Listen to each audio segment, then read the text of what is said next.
This is the Wait For It podcast.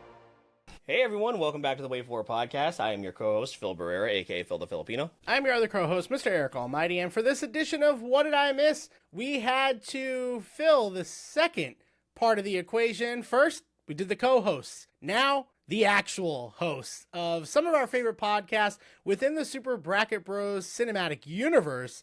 And Phil, this is long overdue. Very excited to get into this one. Yeah, it was only right that we brought in the other halves of the respective shows that were represented a couple of months back, and it was a whole lot of fun. This episode, I expect to be a tight 45 minutes.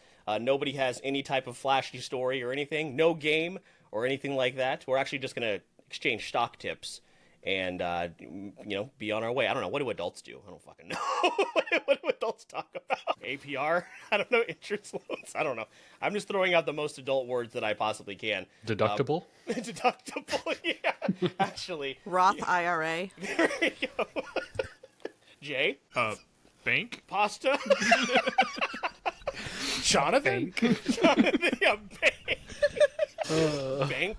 All right, cool. Well, maybe we're actually off to an even more chaotic start than we were a couple months ago. We'll see how it goes. But Eric, again, very excited to have our guests. So let's just kind of go in order. We'll see how everybody's doing. Emily, Game of Groans, how are you doing here tonight? Good to have you here. And thanks for coming back on. What did I miss? Yeah, of course. Thanks for asking. I know Kate had a really great time.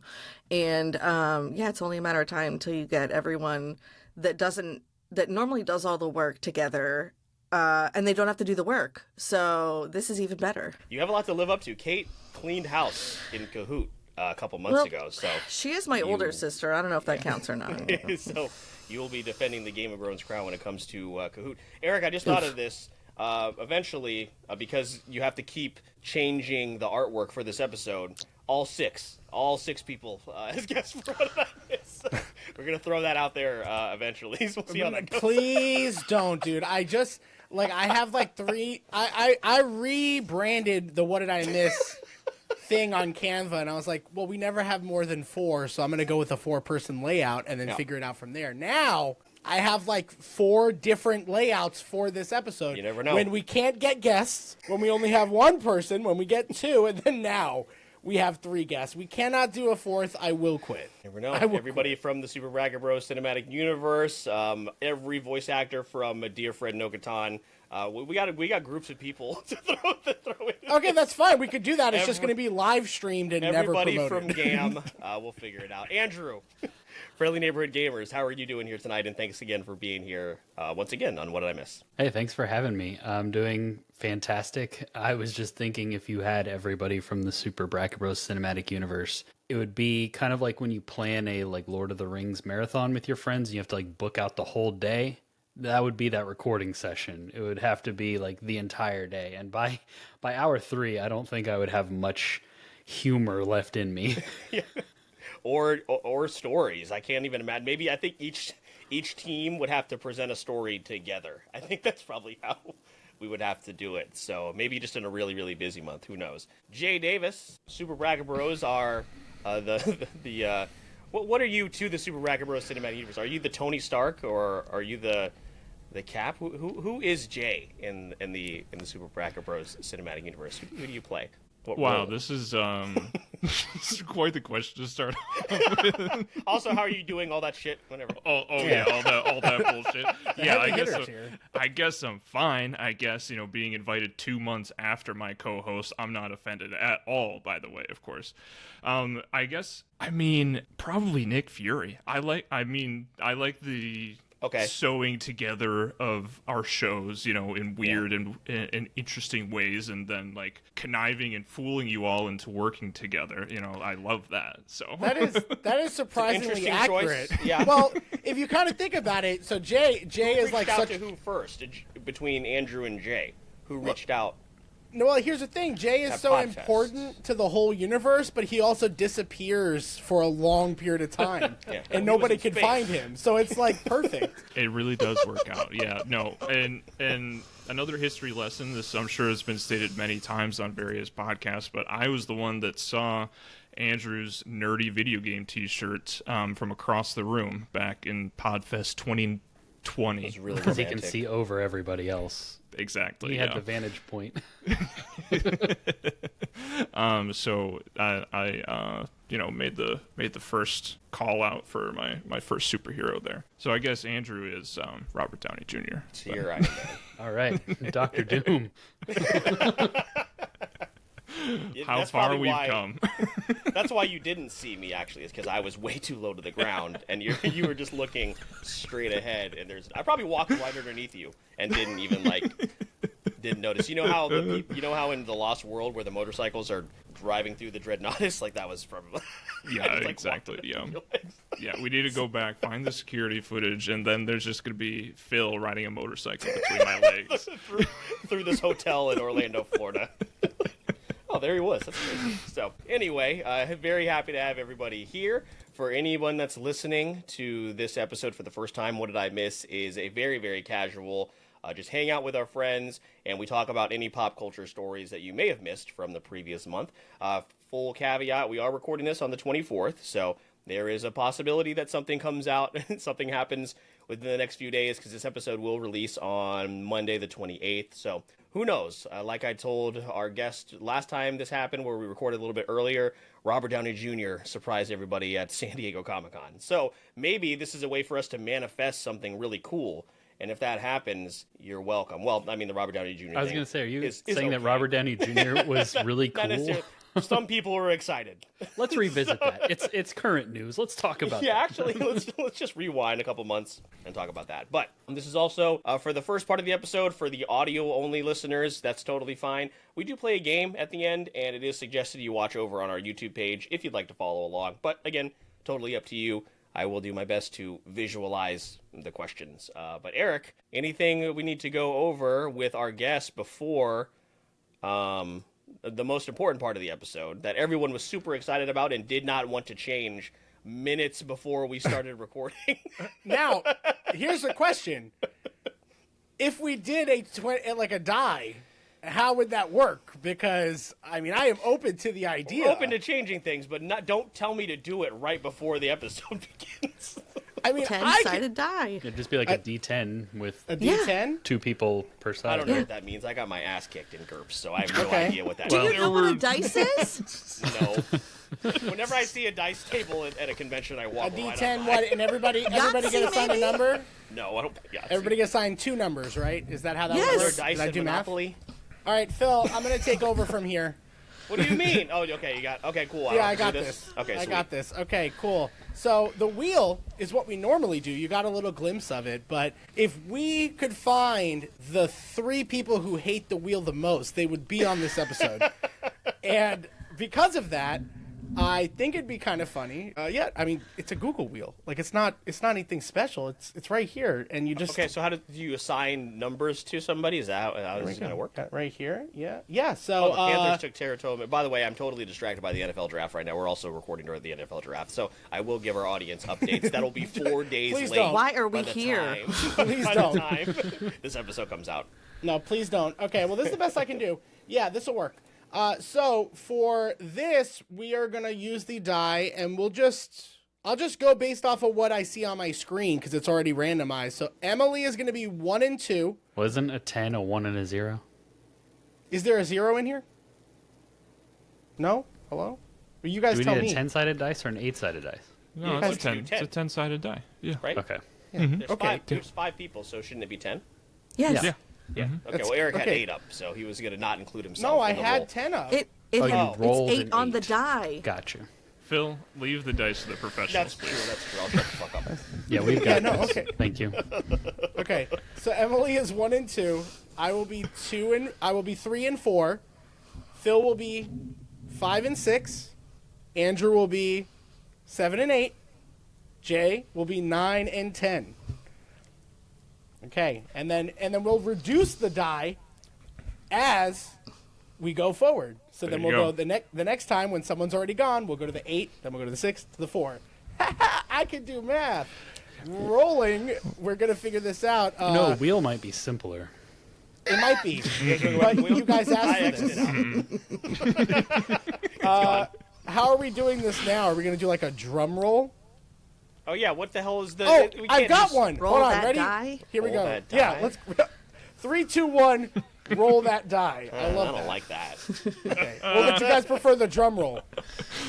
I don't want to do a drum roll. No, I can do roll that die. Yeah. Roll that die. Die. I love that. Okay. That's what we're going to do. We're going to do the drum To roll. roll into that roll was- that die. Roll that die. Are you guys ready? This is the Patreon part, right? This is the pre-show. Nope. We're here. I pulled up the soundboard that we haven't used Oh. since the end of year awards. That was in December. Yeah, will you just actually play somebody's end of year award submission? I could do that. Would you guys like to hear about Andrew's Artist of the Year? The second category that I would award for would be artist. Literally Stop has it. it ready to go. Oh, okay. All Yeah, right, because sorry. I only clear it out at the end of the year. We only use it for that episode. All right, I love it. Let's change up the formula completely. When you hear the drum roll end, we're gonna say roll that die. Are you guys ready? Yes. Sure. All right, ready?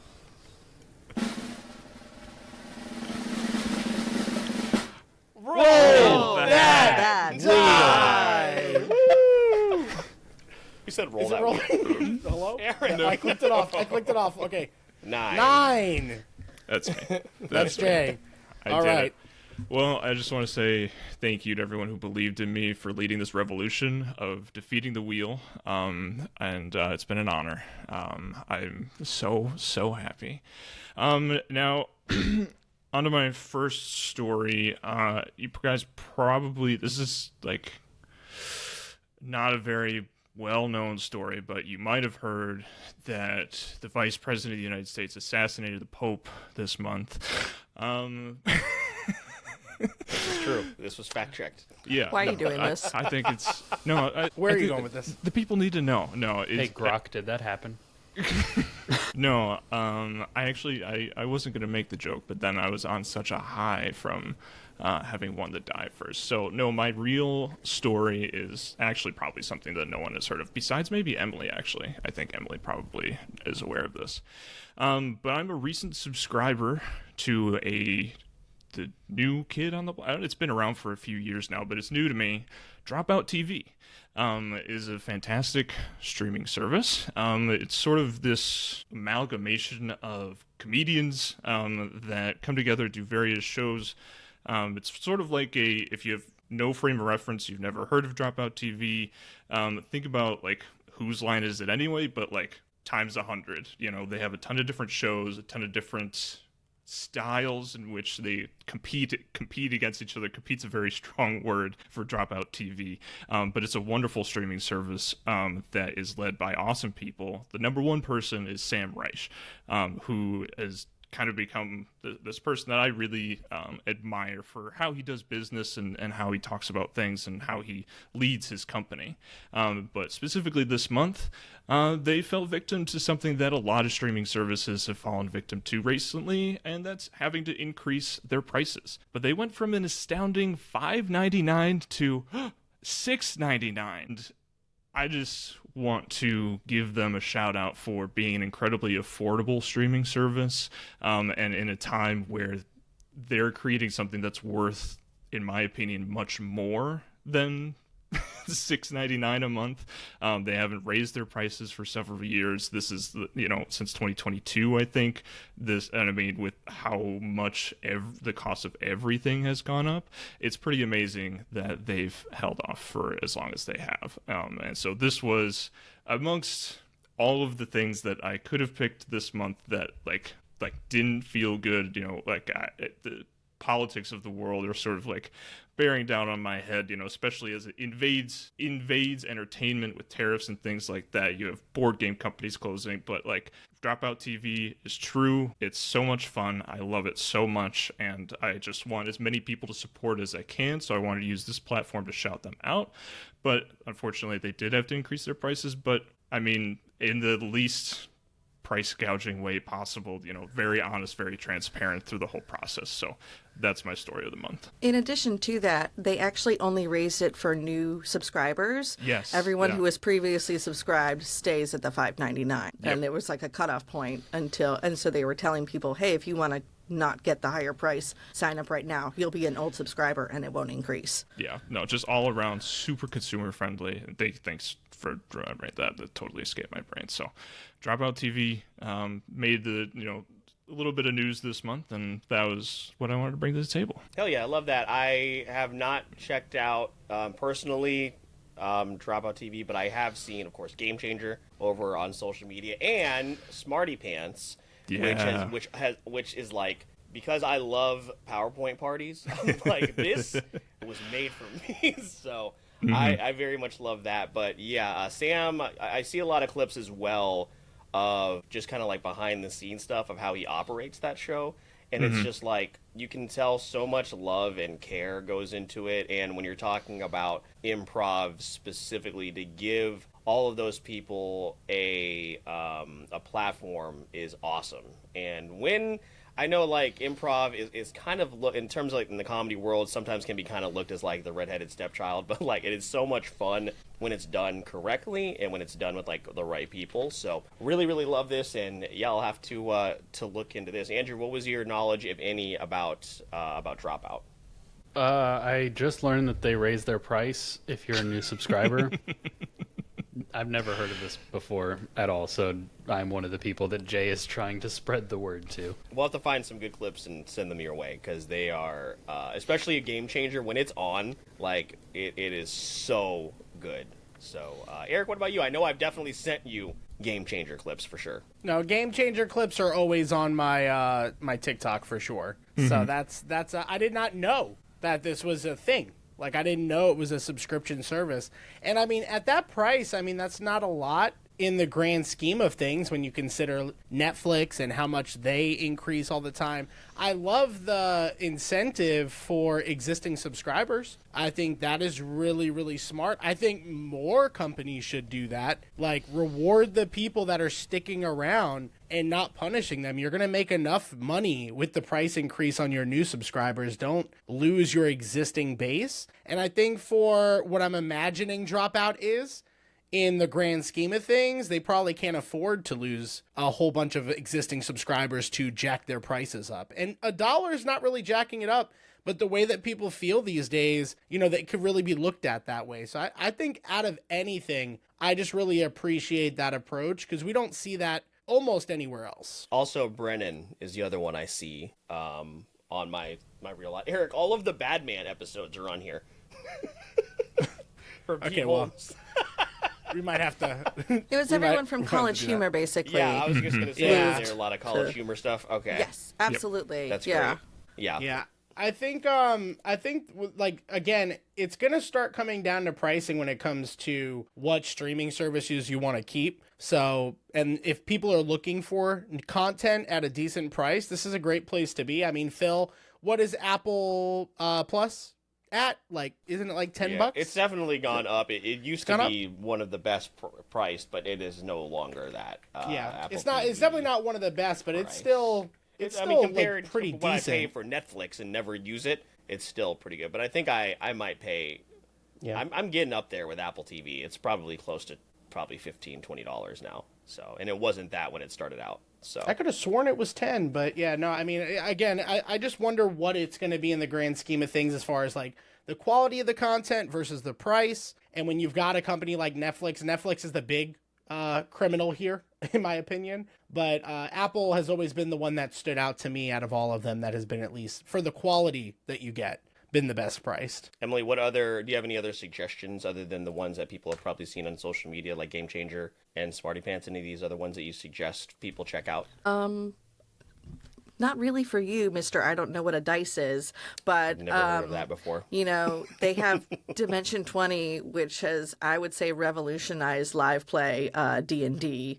And they have probably at least 20 campaigns out there, all of different, genres and characters and improvisational artists and everything that. And Brendan Lee Gilligan, along with other, GMs, is a great storyteller. So, excuse me. So there's that.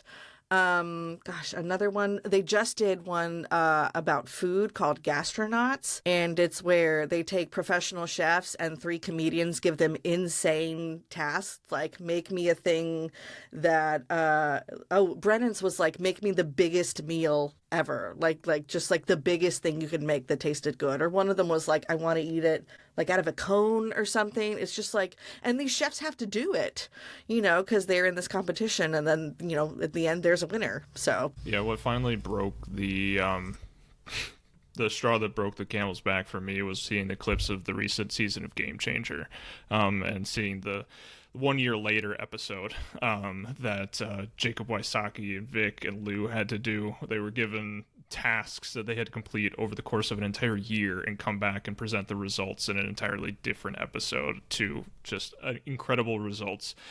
It was overwhelming. Instagram, YouTube shorts, everywhere I get like bits of my reels and TikTok adjacent things, and so I had to. I was like, I've seen most of the episode at this point.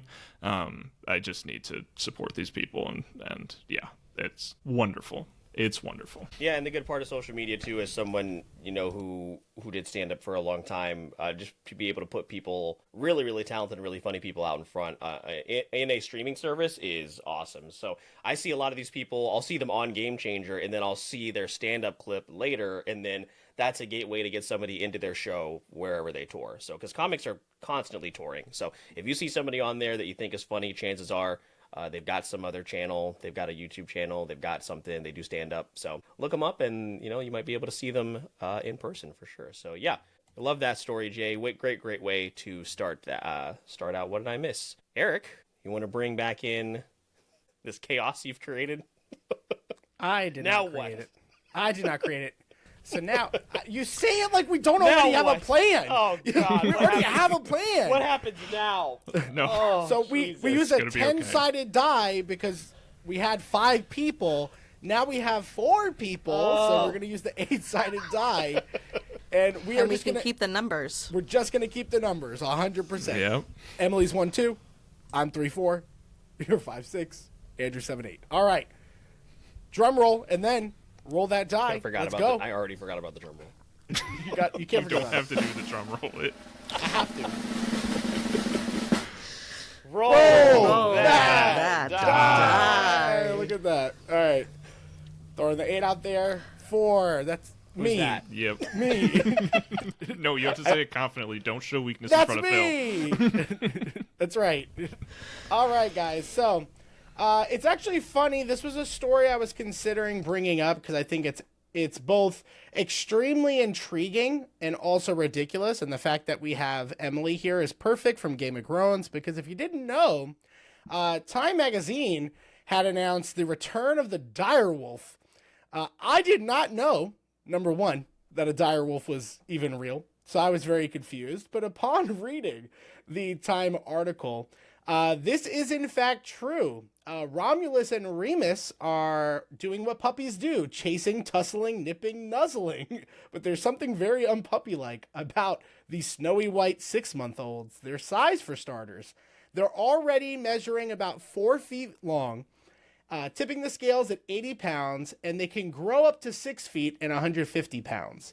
With these 2 particular direwolves, they had roamed an American range that extended as far south as Venezuela and as north as Canada, but they've been pretty much extinct for the last 10,000 years. So they've been brought back, and this is all in an effort from a company called Colossal Biosciences that is essentially trying to de-extinct certain animals while also preventing the extinction of animals today. So some of the animals that they're considering bringing back on their wish list is a woolly mammoth and the dodo bird, also a Tasmanian tiger. So these are all things that are now apparently within reach with this direwolf being brought back. And again, I think it's interesting because the whole point that they're doing this for, one of the reasons that they're saying they're doing this is they can also, in their research, prevent the extinction of animals that are near extinction today. That sounds great. But all I can think of is Jurassic Park, right? Like, it feels like we're getting closer to a reality where that movie is not so much fictional. And I'm very curious because we've got a big Jurassic Park fan, the direwolf itself with Emily, and then just all of us in general, I think would bring an interesting perspective to this because for real, this is like a really cool and awesome achievement for like mankind, but also maybe the start of our extinction. So I'm just curious, just to switch gears, what we're thinking. Phil, I will throw it to you first as the resident Jurassic Park fan.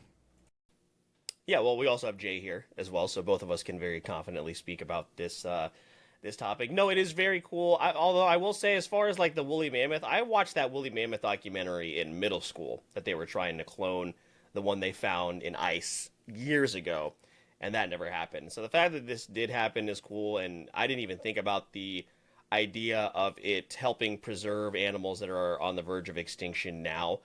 So yeah, it is really neat. You do risk, running down a slippery slope. As much as I would love for it to happen, no, dinosaurs are not coming back, unfortunately. But stuff like this, the dodo, Tasmanian tiger, stuff like animals like that, we could maybe see like if this continues to, evolve as far as the science and the technology, I think it'd be really, really cool. I'm just anxious to see how large these these wolves can get once they are fully grown and what happens next. So the science behind it is really, really cool. It does. I think some people think it does open up like kind of a morality thing, but also like a lot of these things are gone because we suck. So I think it's really cool. And I'd go to like some kind of zoo with just extinct animals. That'd be great. Yeah. And Emily, what about you? How are your feelings? You got very excited when I brought up the story, so you must have heard of it. You stole my story. Oh, no. Oh, sorry. I should have also known that you would have the direwolf story. Yes, oh, my God. Of course. This is your chance. No, it's fine. I will add on to this because I read the Hollywood Reporter article about it, and it was very in-depth, and it taught me a lot that I did not know. Number one, the picture on the Iron Throne. Did you guys know Peter Jackson purchased the Iron Throne that they used in Game of Thrones? Did not That's know insane that. to me. I didn't know that, but it tracks. I was just going to say does. that makes sense. It does, but I was just like, wait, they're not still using it? He just took it? Okay, they're still making shit. He loans it out to them now. He might. Who can say? But yeah, this whole, and it goes really into the company of Colossal Biosciences, which is run by a tech entrepreneur and a Harvard geneticist. But their funding is the Hemsworth brothers, Paris Hilton, Seth Green, Joe Manganiello. Like, these are celebrity funders in addition to other people. It's only a 4-year-old company, and it's just getting really, like, the more that I read about it, it just feels really like a PR stunt. Because there's a quote from one of the guys that says, "Colossal is the perfect fusion of art, science, and magic." And I'm like, what the fuck are you on? That, like, I'm sorry, this is bullshit. I was really excited when I first heard about it. But now I'm really kind of concerned. And also, as far as, like, the other animals, they said they didn't clone it. They mapped the genome from a really old tooth and skull. And so it's the most significant gene editing, but it's not a true clone. So some people are like, are these just designer wolves? It says, in addition, they also cloned 2 litters of red wolves, which are close to being extinct. But yeah, I don't know. And their whole thing is this is new money in conservation that wasn't put out before because all these celebrities are a part of it. But also, like, it also said that they're, like, open sourcing their technology so other people could use it. So I'm really more concerned. I was really excited about wolf puppies, but now I'm just like, maybe this is really bad and we should not be doing this right now. So, yeah, I'm kind of torn. I don't like the open sourcing. I was going to say that. Who's going to be using that? Yeah. I don't want to be able to type into ChatGPT, how can I engine. recreate X animal? Right. Yeah. Like Jay, InGen didn't want to share its technology. That's the whole reason, like Biosyn was like exists. So that's not great. No, not great at all. No.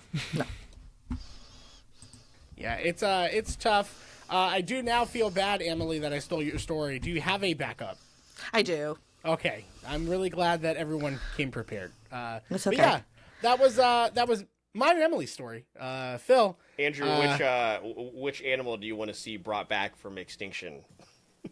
I mean, if they went extinct, then I guess that was just where they were supposed to go. I mean, my thing is like everybody. it is what it is. Yeah. It is what it is. Everybody's worried that like AI is gonna take us into the like Terminator future, but we're all excited about going into the Jurassic Park future. Like I don't know this. I'd much rather die via T-Rex than a AI, robot? Than robot. Yeah, 100%. I mean, yeah. Absolutely. Next, it'll be Umbrella Corp. We'll see which one like rises to the top first. I mean, like Eric, when I first read the headline, I thought it was interesting and cool. But then I didn't go as deep as Emily did with like her research, but it was still kind of that there was just that underlying feeling of, is this good?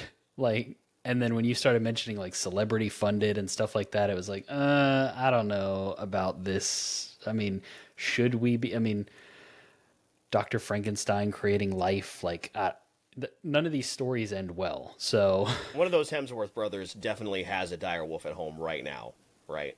It's definitely Chris.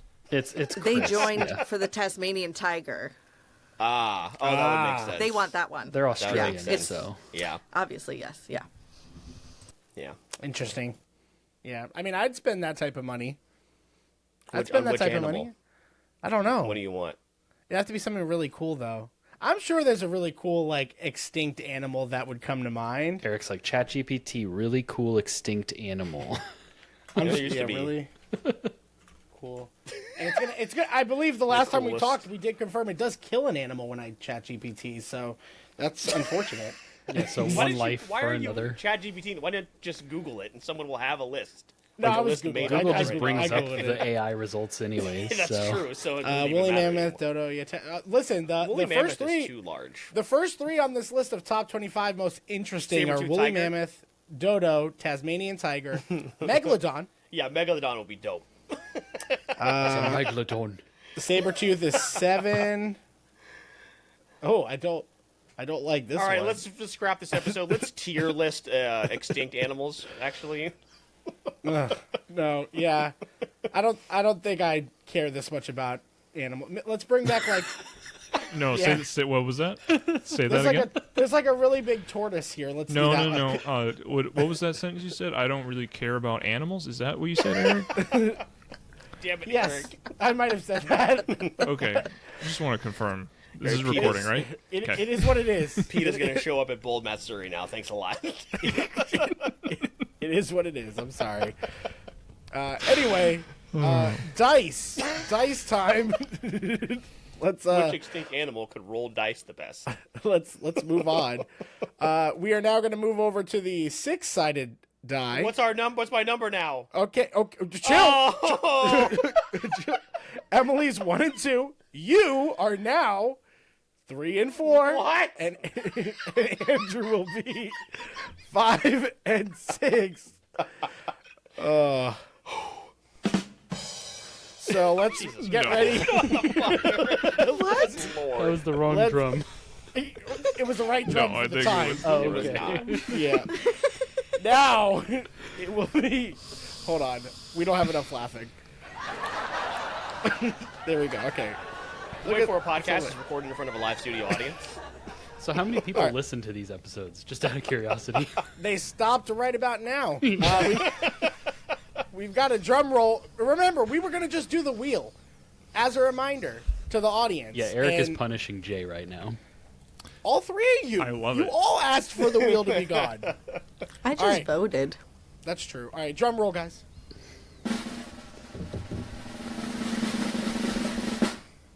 Roll. Oh,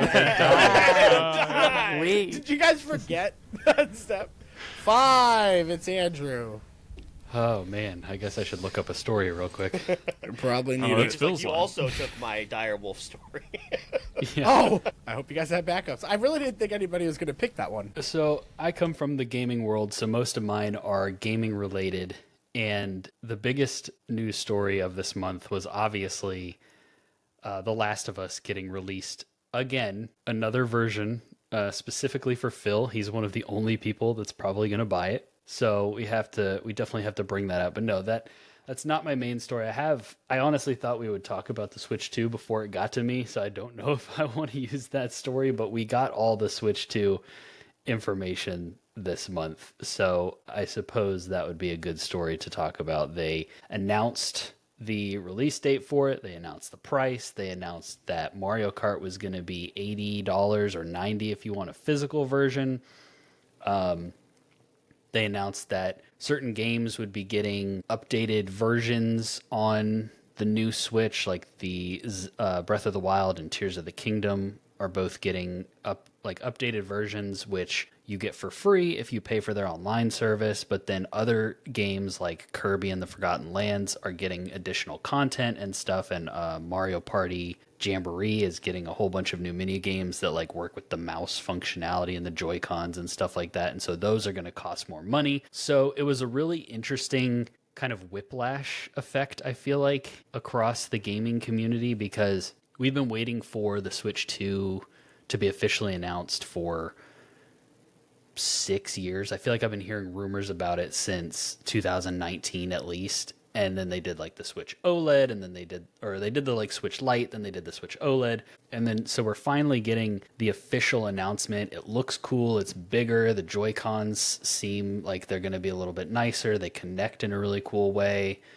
Like technologically, the device looks cool, looks like a nice upgrade. I mean, the screen is not LED or is not OLED, but is really nice, and it runs at like 60 frames. It's 1080p. Like overall, it just seems like a really nice piece of hardware. Then they start announcing the games and the things that are going to be like updated for the new version. Then they announced the like tech demo that is going to cost money, and then the information directly from Nintendo in their presentation ends, and we start to like get this trickle of all of the stuff coming after it about the price of games, the fact that some games are just going to be digital codes on the card. Like all of the kind of bad news came in after the direct itself had ended. And so it was like this really weird whiplash effect to watch in real time of like peak excitement turned into kind of like peak outrage within an afternoon.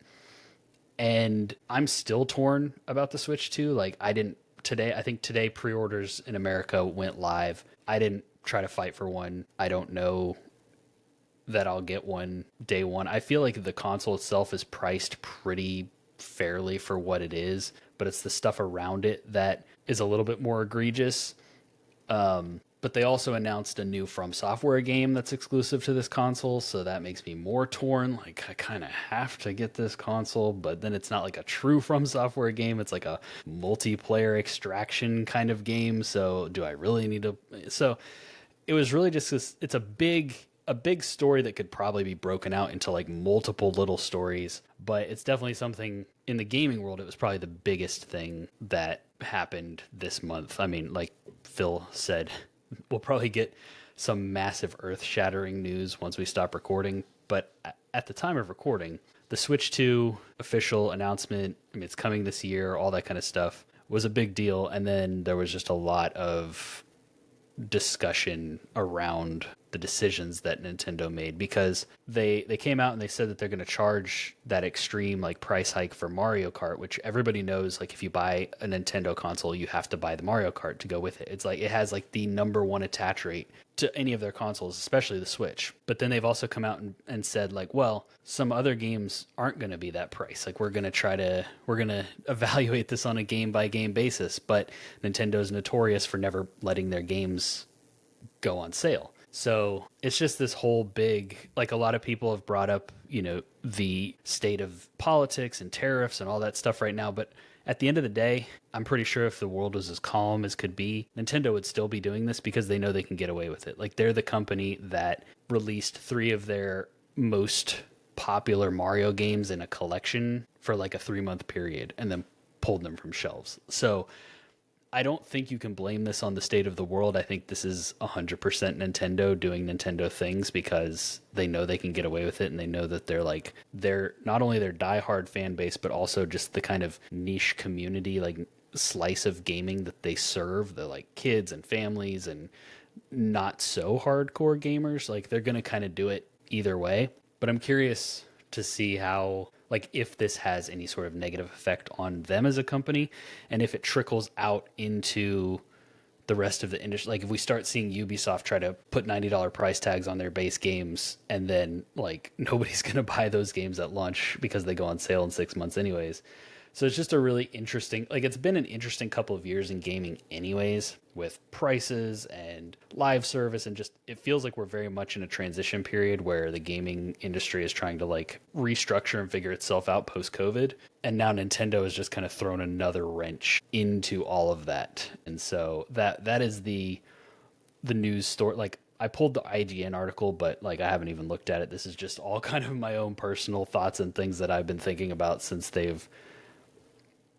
this happened, which was, I don't know, pretty early in April at this point. It's been a few weeks. So I'm curious to hear what you guys think about all this. Like, obviously, my co-host and I, we've talked about this on our show because that's what we talk about, but I haven't talked with any of you about it. So, yeah, let's throw it over to Jay first. Jay, what do you think in terms of what's going on with the Switch 2? Did you have any desire to try and snag one here today, or are you keen to wait? And yeah, and also what do you think about some of the other stuff that Andrew mentioned there too? Yeah, so this is episode worthy topic, which why you did an episode on it. So like there's a ton to like digest here. I'll start with my personal investment, which is absolutely none. I lightly considered it, but my current Switch works fine. My current Switch fills the role of a Slay the Spire machine just fine. I played Tears of the Kingdom on it, and like that, it still worked great, and I haven't finished it yet. So like I have Nintendo things to like go back to when I crave them, and I have a handheld device that works really well currently. One of the Joy-Cons doesn't work the best, so, but anyways, moving on from that, moving on to the Switch 2, I do agree with Andrew that I do think that this is just Nintendo doing Nintendo things. If anything, like the fact that it's not more money is proof of how resistant Nintendo is to the rest of the world, because like the PlayStation, I don't think Sony could do the same thing Nintendo is doing right now with a new PlayStation, right? You say that, but what did they charge for the PS4 or the PS5 Pro? Like, I don't know that anybody bought it, but it was ridiculous. No, well, that's what I'm saying is that like if it wouldn't work. If the world affairs were happening and they were announcing the PS6 and it was going to be $500, it would be $700 because of how the world is today. That's what I'm getting at. Is like I think Nintendo's in a unique position to be able to withstand this. They've been a company for 100 years now, like for an extraordinarily like long amount of time, like pre-video games, and so they can do whatever they want. They can test the market, however they see fit. I don't like it. I'm not a fan. Like I would love to play the new Mario Kart game, but chances are I'm never going to on my own Switch. Like I will go and like if somebody else happens to own it, or maybe in 5 years like I can rent it from the library. That is my only opportunity to play this game realistically. So it's just not a priority for me. Like there's a ton of other things that I'm gonna spend my money on first, and it sucks, but I mean it's I can blame Nintendo because they're being like power hungry, money grubby company. I know like they have to make a profit, but like by God, like they've made so much goddamn money already. Like you really like this is what you're doing. So it makes me upset, but when I think about it, but I don't think about it because I'm not gonna buy it. So that's where I'm at. Yeah, same here. Like I don't have any invested interest in the Switch. I sold my Switch like a year ago because it was just collecting dust, and I did have Mario Kart, but I don't know when I bought it. I think again it just kind of sprouts out of somewhere, or Amazon orders it on its own and then it shows up at your doorstep and you still have to pay for it. Because I definitely didn't play Mario Kart when I had it for my Switch. So the only things that would interest me in getting a Switch 2 are if the new Pokemon game is good and a new Animal Crossing. Neither one of those things are a given. I mean, Animal Crossing is why I got the Switch Lite.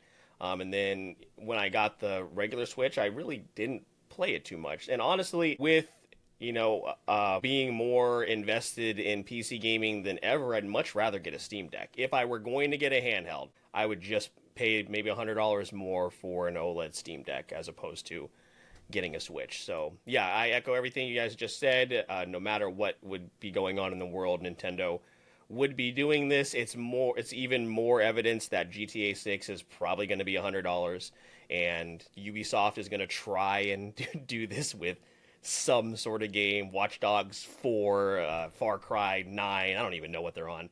It's going to be like some kind of ultimate edition. They're going to put all the Watch Dogs games together for $150 or some nonsense like that.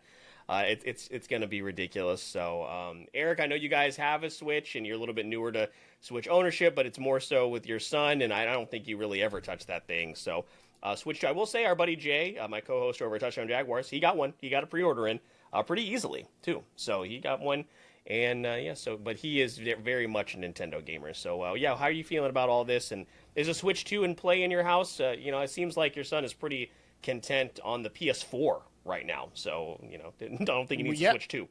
No, and I just moved my Xbox into his room, the Series S that I don't play, because now I play Game Pass on my PC. Which we'll talk about the craziness of Game Pass in general, and didn't make the cut, but this month they've been on fire, and I think it's just more of a reason to not want the Switch, to be completely honest. We have a Switch Lite, but he barely plays it.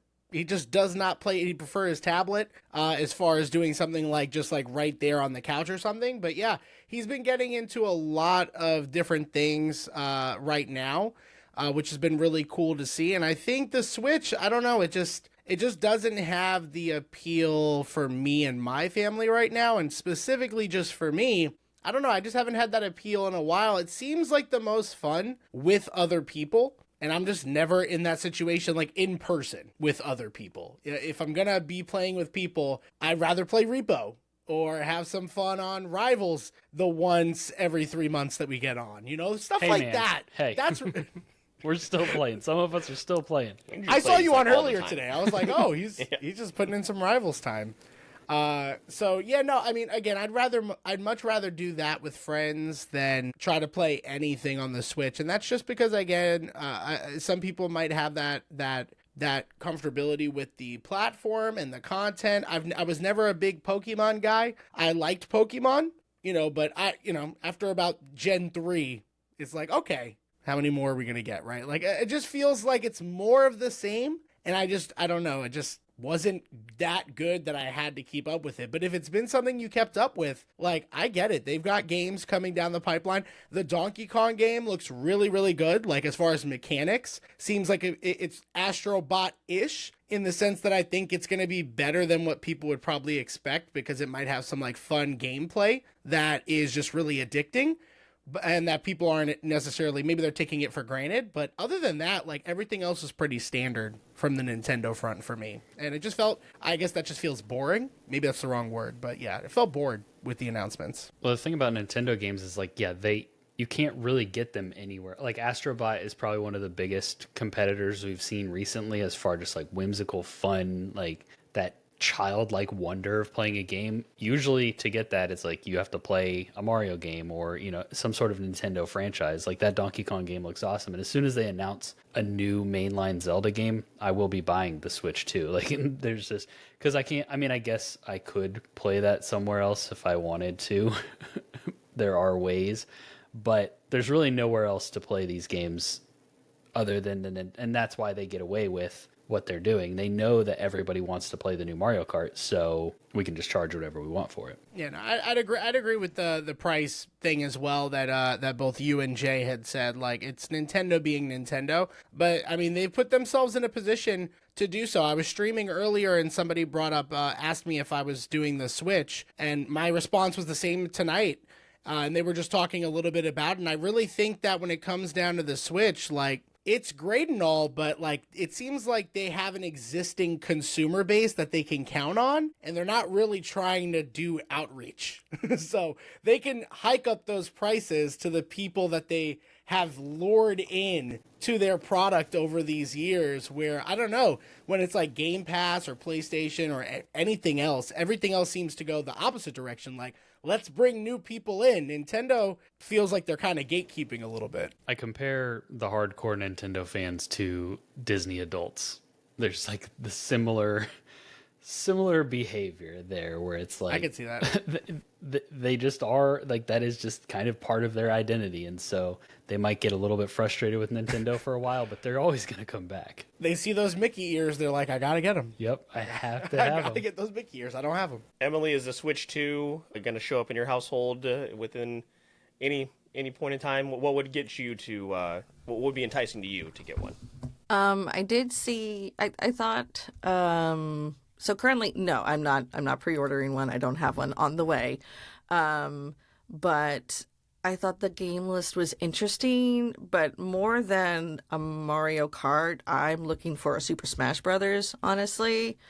And then also, I want to see how Pokemon goes. So I'd say maybe within the next year. Also, my daughter did just turn 4. So, and she likes to watch my husband play. Her favorite thing to watch is him playing Fall Guys. Oh my gosh, she thinks it's hilarious. So I'm hoping to maybe, and I might honestly ask Andrew about this later, see what the steps are into like getting her maybe to actually play something. Her hands are kind of tiny, so dexterity and stuff, but I feel like that is kind of a good console to start with. But I have not been playing my Switch probably within the last year or so. Nothing has really pulled me in. I've kind of set it aside for a while too, since I don't know, I was playing some indie stuff, but then after the last Pokemon, I really haven't been playing it a lot. So yeah, eventually I know I will probably get it, but not immediately. And yep, lost the train of thought. Yep, that's all. Yeah, it's just something that's who knows, again, if like those games that I mentioned, if those pop up, then maybe that will entice me. But right now, 500 for the, is it 550 for without Mario Kart? No, I think Right? it's 450 and 500 with Yeah. Mario Kart. Okay. Yeah. Yeah, and like you said, Eric, I mean, Mario Kart, it's not a game I'm going to play on my own, and I'm not hosting enough right now to have people over and warrant buying Mario Kart or anything like that. And that's probably why I got it the first time around, and we never played it. So we'll end up like at a bar that has a Mario Kart, or at another party, or with some friends that have Mario Kart on or something like that. But I've never like, man, I wish I could get in some Mario Kart time solo. That's not on my to-do list. And we talked about this on the episode for Slay the Spire that just released on the podcast, and we talked about going back to our Foresight episode when Jay brought up like you don't really like play handheld games, like that's not a thing you enjoy, and I was like, not really. Since that conversation, I have now played several games that I would fit under that description, where it's like, yeah, I would, if I had my Switch, I would, if I wanted to get a Switch, I would do that.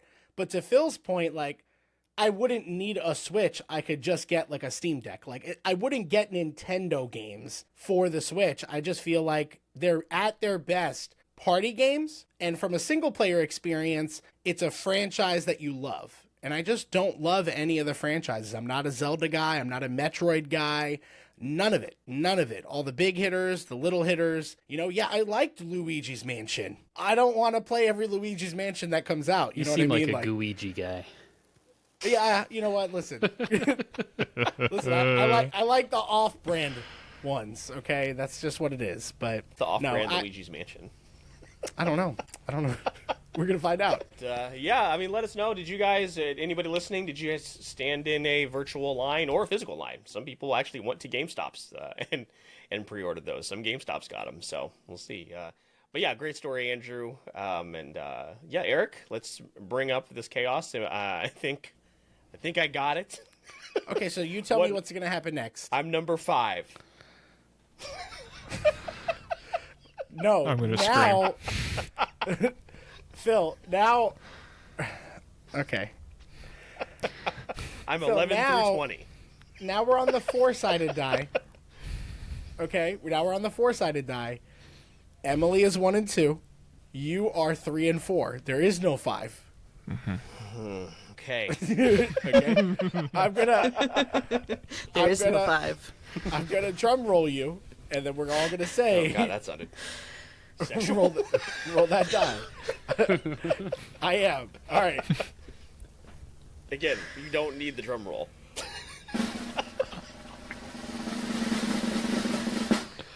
Roll. Die. Die. This is significantly worse. I just No, want you guys to know. 100%. Phil, it is yours. It is yours. Guess we're saving And, the best for last. All right, Yeah. dire wolves. So, A second direwolf story would be crazy. but yeah, my story isn't necessarily like a pop culture story. I mean, it is, but it's just also an opportunity to talk about what's probably my favorite movie of the year, which just came out, and it is Sinners. And Ryan Coogler knows ball, you guys, because Puss in Boots: The Last Wish isn't just creating an existential crisis for viewers. For Ryan Coogler, it's giving him inspiration for his next movie. If only all of us could see a movie about a cat contemplating his existence through Coogler's eyes.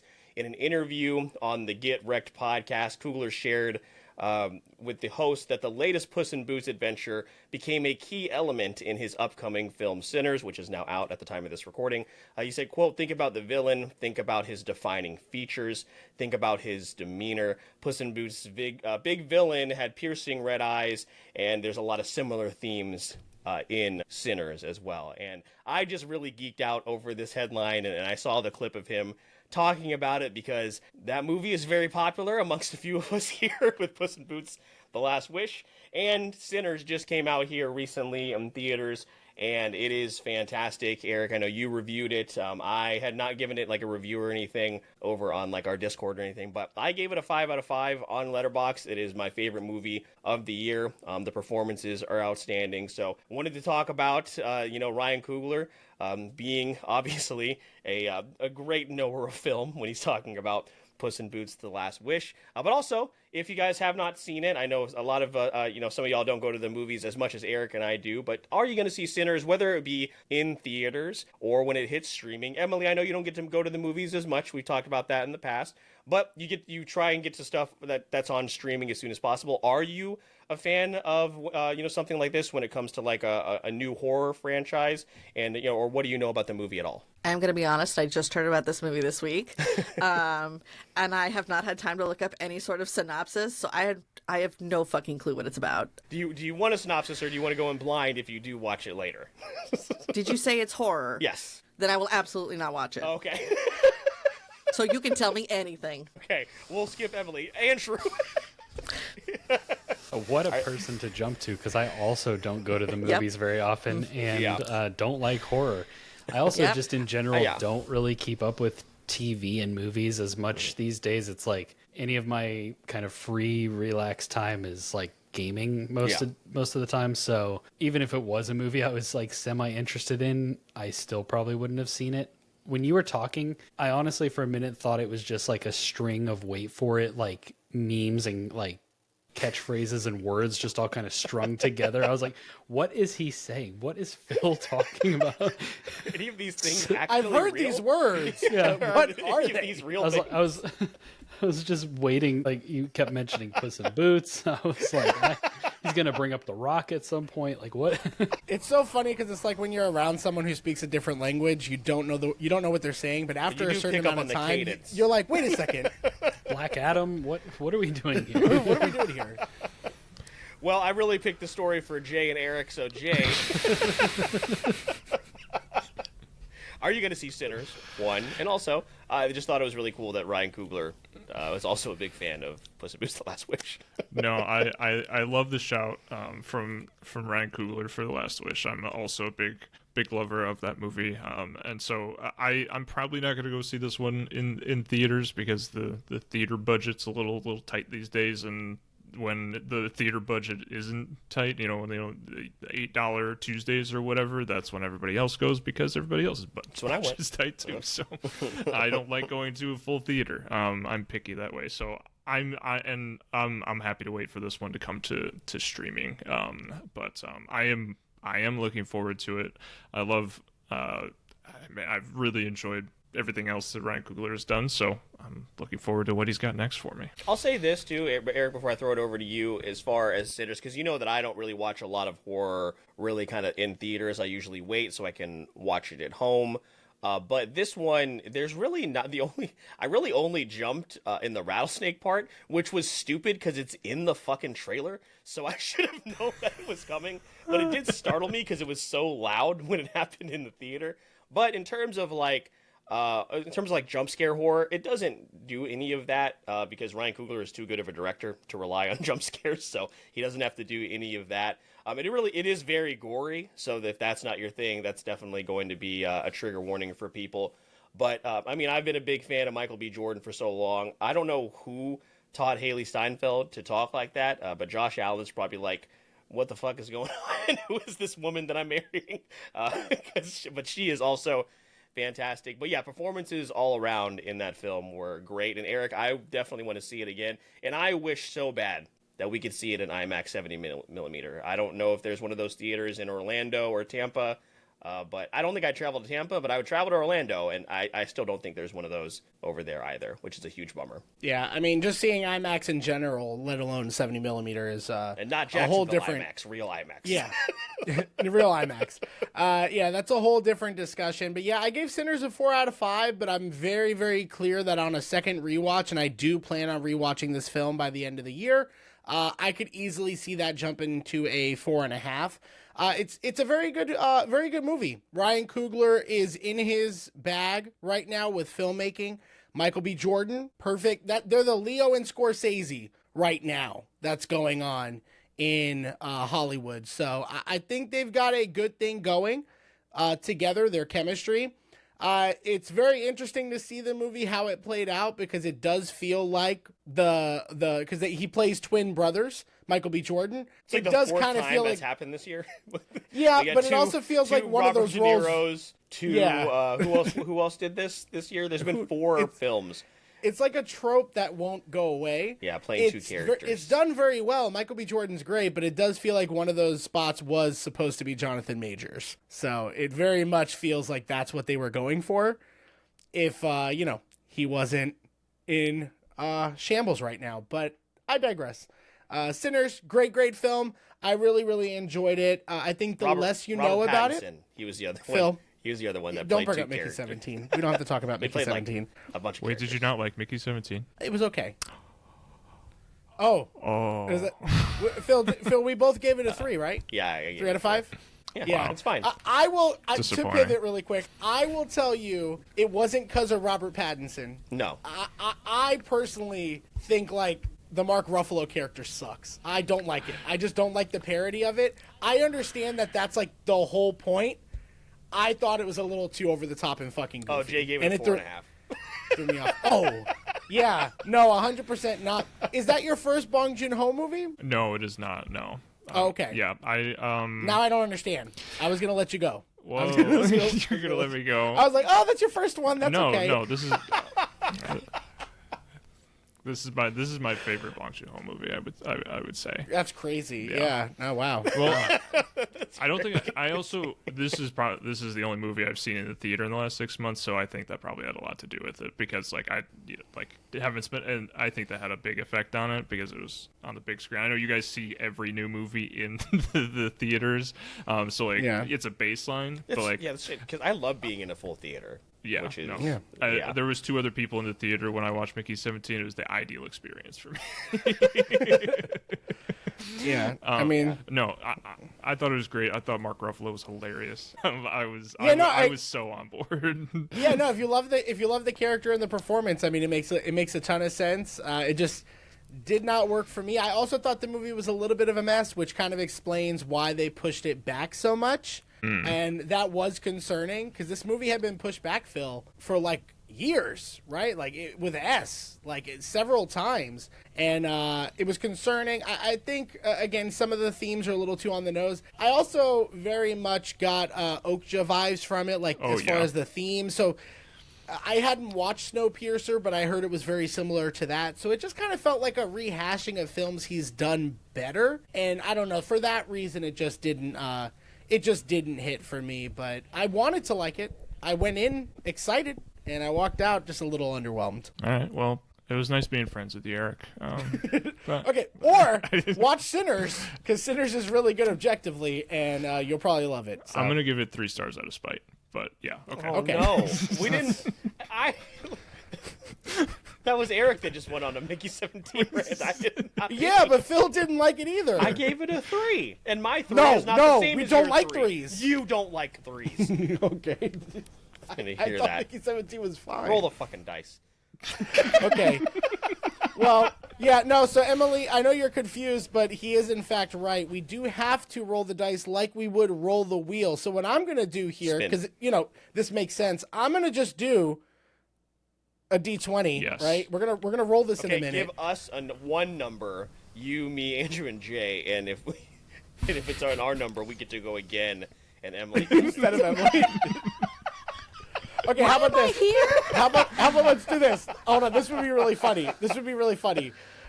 So Emily can get anything, but if she gets a 1, she can't do her story. She'll just leave. She'll just leave the recording. I will absolutely leave. And if she gets, we'll say if she gets a 20, she'll have some type of cheating ability in the Kahoot game. There we go. All right. Drum roll, Surprised guys. you're rolling for me, though. Drum roll. Google's rolling. The drum roll got loud. Roll that die. The drum roll is so loud. The drum roll got louder. Yeah, I don't know why it's so loud, but it is what it is. Right in the middle. Yeah, 10, which doesn't matter in the grand scheme of things. So, Emily, your turn. Great. I feel awesome being here now. I feel really wanted. I have 2 stories. I guess... Trying to think what would be more interesting. I'll go with the first one. So I just did a little, deep dive search last night, and I found out that Bill Hader, who I absolutely adore and love, is developing a series with HBO about the Jonestown Massacre. And I, for whatever reason, I'm not one of those typical white women where I love all the murder podcasts, and I never really got into that. Like Dylan. So I don't know much about the Jonestown Massacre, so I had to look it up a little bit. But he will co-write and co-show run the series, and it's also he's probably going to direct and possibly star in it. I don't honestly know how much information is known, but overall, in 1978, preacher Jim Jones moved his congregation to Guyana in the Caribbean, called the People's Temple Agricultural Project, resulted in the shooting of a congressman and the murder-suicide of over 900 people via poison. So, pretty dark, but kind of goes along with I love Barry. Bill Hader is amazing in so many ways, and so if he is developing something like this, I will probably watch it. So I'm excited. Yeah, I shared this in the Discord the other day, Eric. I have not seen Barry. It has been sitting in my queue forever, and I know I'm gonna fall in love with that show. I just haven't done it. But Bill Hader is one of my favorites, and if he is involved with this, then it's going to be outstanding. So I cannot wait for this. Jay, just based off of your body language, it sounds like maybe you've watched Barry and are also a fan of Bill Hader's as well. I did. I'm halfway through Barry. I did fall off of it. I'm very much looking forward to coming back to it at some point. I do. I love Hader quite a bit. He's very enjoyable whenever he's on screen. I just watched an old, not that old, 2009 film called Adventureland that he was in for the first time ever, and it was so funny. Yes, I saw this come through on the Discord. I'm looking forward to it because I think that he's brilliant in such interesting and hilarious ways. I admire his comedy a lot. So yeah, I'll absolutely give this a go when it comes out. Andrew, I know you also are not really a true crime person, but you know anything of Bill Hader's work? Are you familiar with anything he's been in, or are you a fan? And are you going to watch the Jonestown HBO series? I mean, I'll let you all hear my voice again. You probably could have skipped over me for this one, but wasn't he the last man on Earth? Wasn't that him? No, you're thinking of Will Forte. Oh, then yes, I have no idea who we're talking about. And I'm probably not going to watch this Bill show. Hader is one of the cops in Superbad. That's not Seth Rogen. That's such a specific poll. Okay. I just figured Superbad would be it. Okay, I'm trying to think of what else. I mean, he was on SNL. Yeah, I recognize him from SNL. I guess I thought okay. he was the guy in Last Man on Earth. You would know him by his face. No, yeah, I know who he is. I recognize him, and I think a lot of his, like, I see a lot of clips of his, like we were talking about earlier on social media and stuff. Like, I see a lot of SNL clips and things like that he's in. He was in Tropic Thunder, which I love that movie. He was in Hot Rod, apparently, which I know I've seen but don't remember of. Most importantly, of course, Eric, he is in Night at the Museum, Battle at the Smithsonian. And he is outstanding in that. I thought for sure you were going to say Forgetting Sarah Marshall there. That too. I love Forgetting Sarah Marshall, a great movie. He was also in Year One, which is a movie that I've seen. One of the movies that's come out. So, yeah, no. One of the movies of all time. One of the movies, that's one of them. He was in Sausage Party. I've seen that. That one left a lasting impact on me. So, I know of him. I think he's entertaining. I've enjoyed him in the movies that I've seen. I don't really know much about this upcoming project, and maybe if it's something that my wife puts on, I'll end up sitting down and watching it with her, but it's probably not something that I would seek out myself. And comedic actors are typically fantastic when it comes to dramatic roles as well. So yeah, because they're hiding behind the jokes. Oh yeah, absolutely. At a comedy club, in the green room at a comedy club is just pure sadness. Just so you guys know. So, Eric, you also are not a true crime guy, but you are a fan of Bill Hader. And I know Barry is something we have circled, both of us, for years now. But any interest in this new project? Because, again, anytime his name is attached to something, I pay attention. Yeah, I got to add Barry to the late to the party list, which is growing. So a lot of stuff that we need to catch up on. And that'd be a fun episode because we like Bill Hader. We like Bill Hader, except in It Chapter 2, which is one of the worst films that have ever been made. Yeah.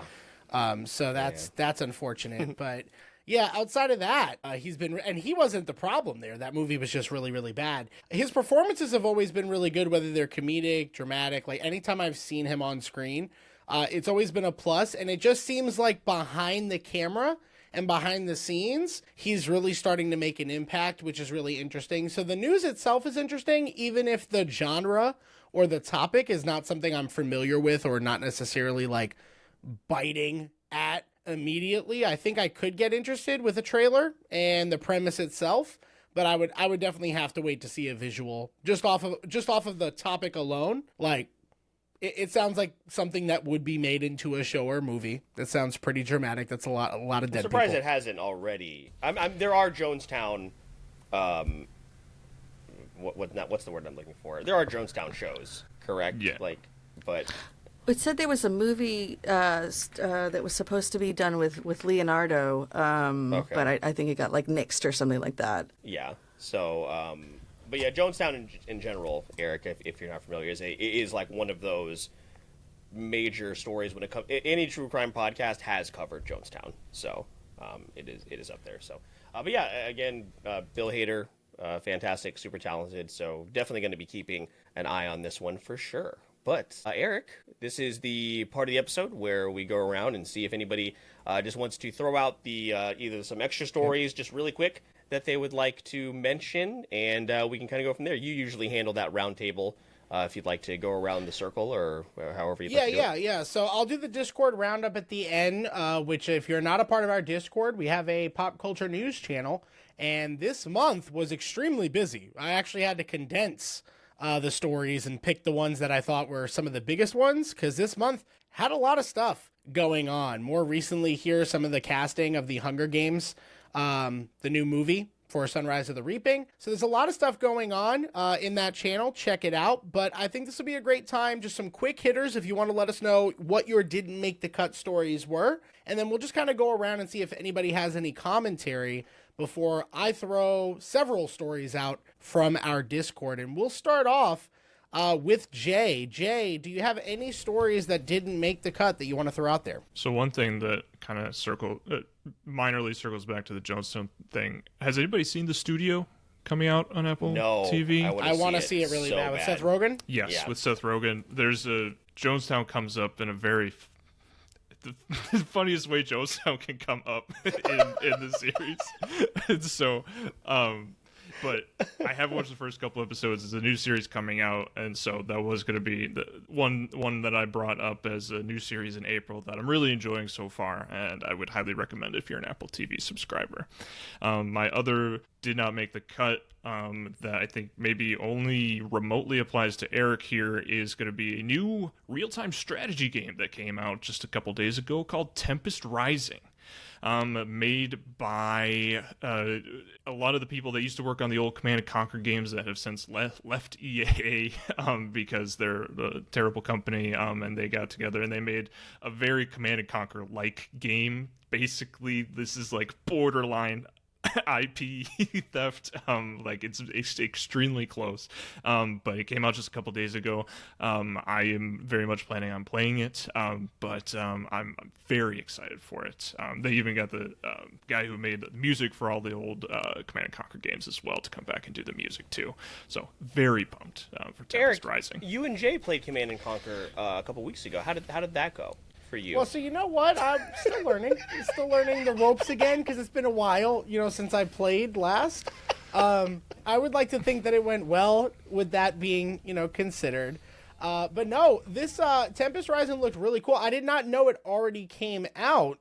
Just a couple days ago, yeah. Like a couple days ago, yeah. I mean, this looks sick with the updated graphics and everything. I mean, I'd be very curious. Let me know if this is something that's worth it, because, I mean, I will jump on board and play it. This month has been very eye-opening to all the games that I'm trying to play. So for that reason, I'm not jumping yet. But if you give it your stamp of approval and it's got that Command & Conquer flair, like, it just seems like this game is, okay, fine, we'll do it ourselves. Like, if you don't want to give us new Command & Conquer content, fine. So I'm totally down with that. Andrew, Emily, Phil, anybody want to chime in on either The Studio or Tempest Rising? You do not have to chime in. Studio is definitely on my watch list. I mentioned it in the Foresight episode, so can't wait to watch it. Cool. All right. Phil, did you have any didn't make the cut? Yeah, just really quick. Pacific Rim TV series has been greenlit for Amazon. Hopefully they make up for the terrible sequel and just accept that that is not canon. There's a Toys R Us live-action movie coming out for some reason.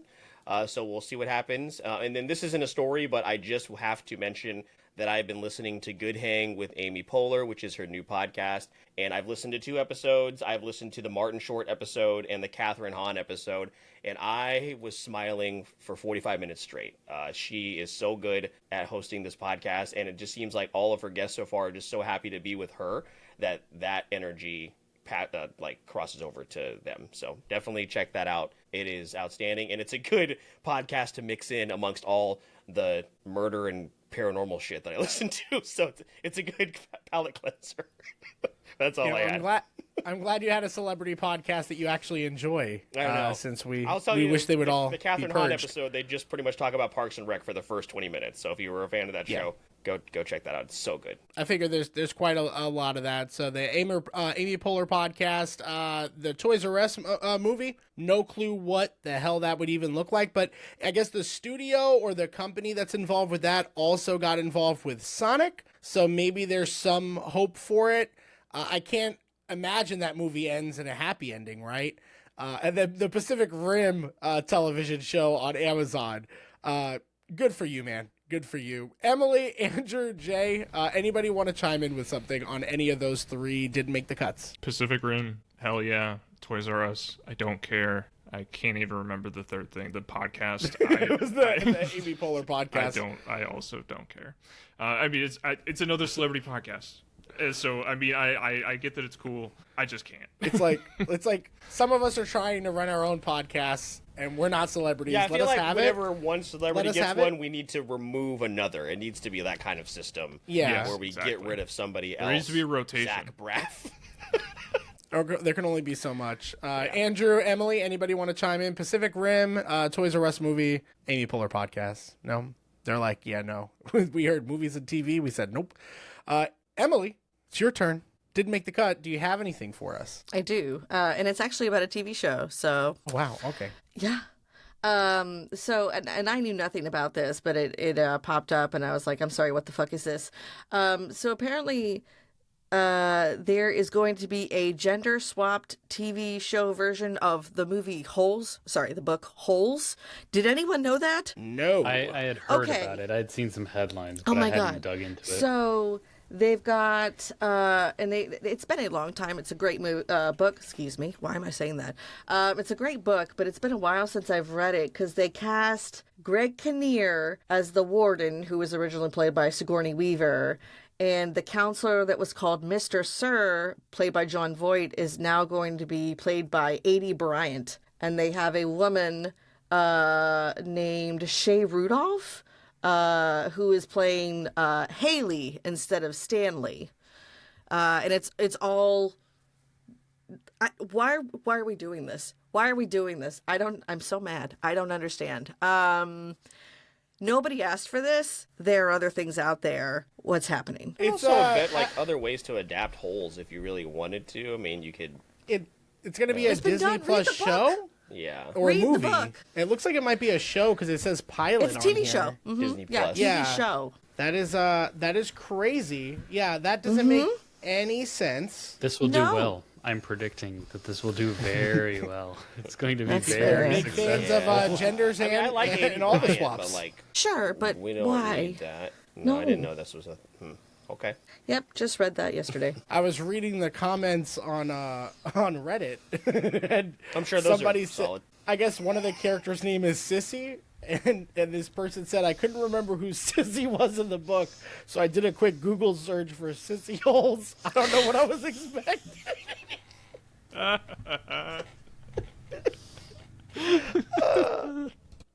Yeah, that's sorry. I had to get that out, or it was me. The rest of the episode, that was all.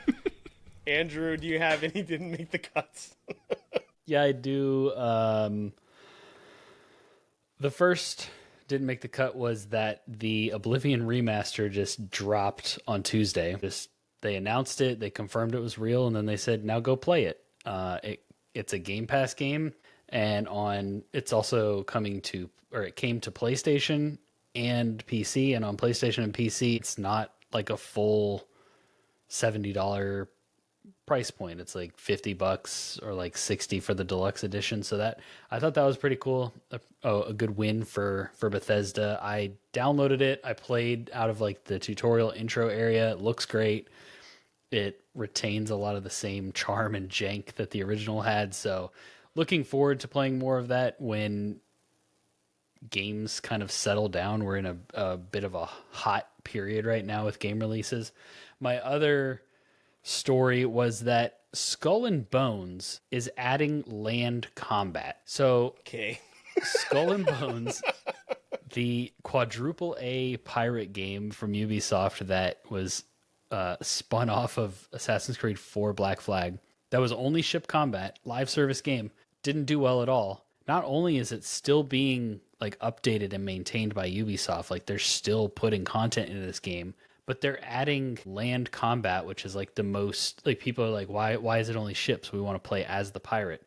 Well, they're doing that apparently. I didn't actually like watch I didn't watch the trailer or anything. I read the article. But also this is kind of similar. It reminded me of what they did with Star Wars Outlaws, where they hired a new game director for that game after it came out. And then they kept putting, like they're putting new content, they're updating it, fixing all the things people didn't like.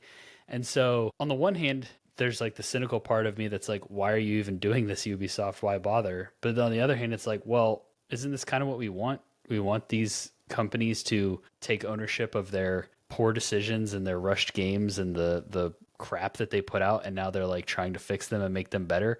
I mean, I don't know what this land combat looks like. Once I see it, there's a good chance that I may download this game and just at least check it out, because I'm sure I can get it for pretty cheap, or potentially on Game Pass in the next who knows how long. So I just stumbled upon that article prepping for this episode. I hadn't actually heard about it before that, and I thought it was really interesting that Ubisoft is like putting forth the effort, especially in the state of that company right now, to like add these major features and like mechanics to a game that, as far as I knew, was a meme and was dead. So that was my honorable mentions. Yeah, I mean, good ones. The Game Pass comment I was going to make for didn't make the cut was the Oblivion Remastered, which is definitely a remake. It is definitely a remake based off of what I've heard and what I've seen. Visually, for sure, yeah.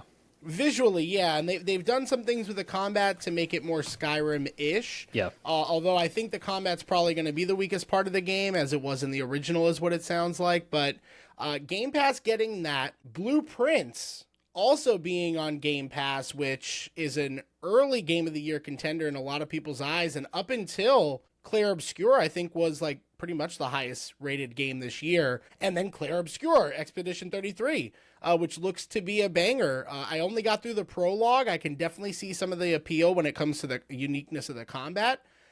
Game Pass is cooking. Game Pass is cooking right now after quite a while of really arguably not being worth it. It is taking a turn this year, it seems like. And then for Skull and Bones, like, them making those updates was for people like Andrew. Like, the guy that's going to be like, I might check it out. I might give it a shot. I know what it was for. I get it, but, like, I'm never going to touch that game. I want the Black Flag remaster. No, that's what I was going to say. They're going to drop that Black Flag remaster. They're going to be like, hey, you guys having fun playing on land in Sea of Thieves? Guess what's here? And they're going to drop the Black Flag remake in like September. So we know what they're doing.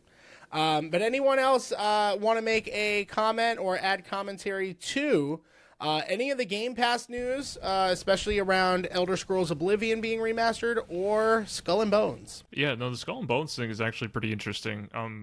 It reminds me, the only story I can think of that is similar is No Man's Sky. That's the game that I always think about that like clawed its way back to life after such like a terrible launch. And so like, it's proven that it can be done, and so I imagine that the people that are working on this game may just feel passionately enough that they wanted to get it done. Or maybe Ubisoft is like, we can't fail, otherwise the company's gonna go down, so make this game better, please. Like, I don't know which one it is, but it's very interesting. I'll be watching it because like it'll be a proof of concept to see if it can be done by big companies like Ubisoft. Yeah. All right, guys. Well, you took several of my stories, which is great, because now my Discord roundup will be even shorter. I've got a handful still, though, and this is, again, still only a snippet of what people are posting in our Discord for the news in April. We're going to start off on a somber note. Val Kilmer died at 65. The star, you may know him in Batman, as Batman, in Top Gun, in Tombstone. So definitely just an honorable RIP, a legend gone. Then taking a turn, I don't know how you transition after that one. You guys may have heard about all the Minecraft theaters that had more than enough energy from its audience, throwing popcorn and sodas and screaming chicken jockey. Well, there were several incidents where the police had to get involved. So welcome to movie theater going experience in 2025. Both Predator films that are coming out this year look really, really good, and looks to be another revival of the franchise after a successful iteration called Prey in the last couple years. Predator Killer of Killers is an animated film, and then Predator Badlands is coming out later this year, and both of these look really, really interesting. So if you're a fan of that franchise, might have some good commentary there. Disney paused development on the live-action Tangled after the Snow White movie flopped. Thank God. Fucking surprise. Surprise. Robert Pattinson is being eyed to star in Dune 3. I'm a big Dune head, so I thought that was notable. Loved Robert Pattinson in Mickey 17, although I didn't love the movie. Sorry, Jay. Sony is tasked with releasing the Chainsaw Man movie in U.S. theaters on October 29th. So for our anime heads, very exciting stuff. My boy, getting a movie right there.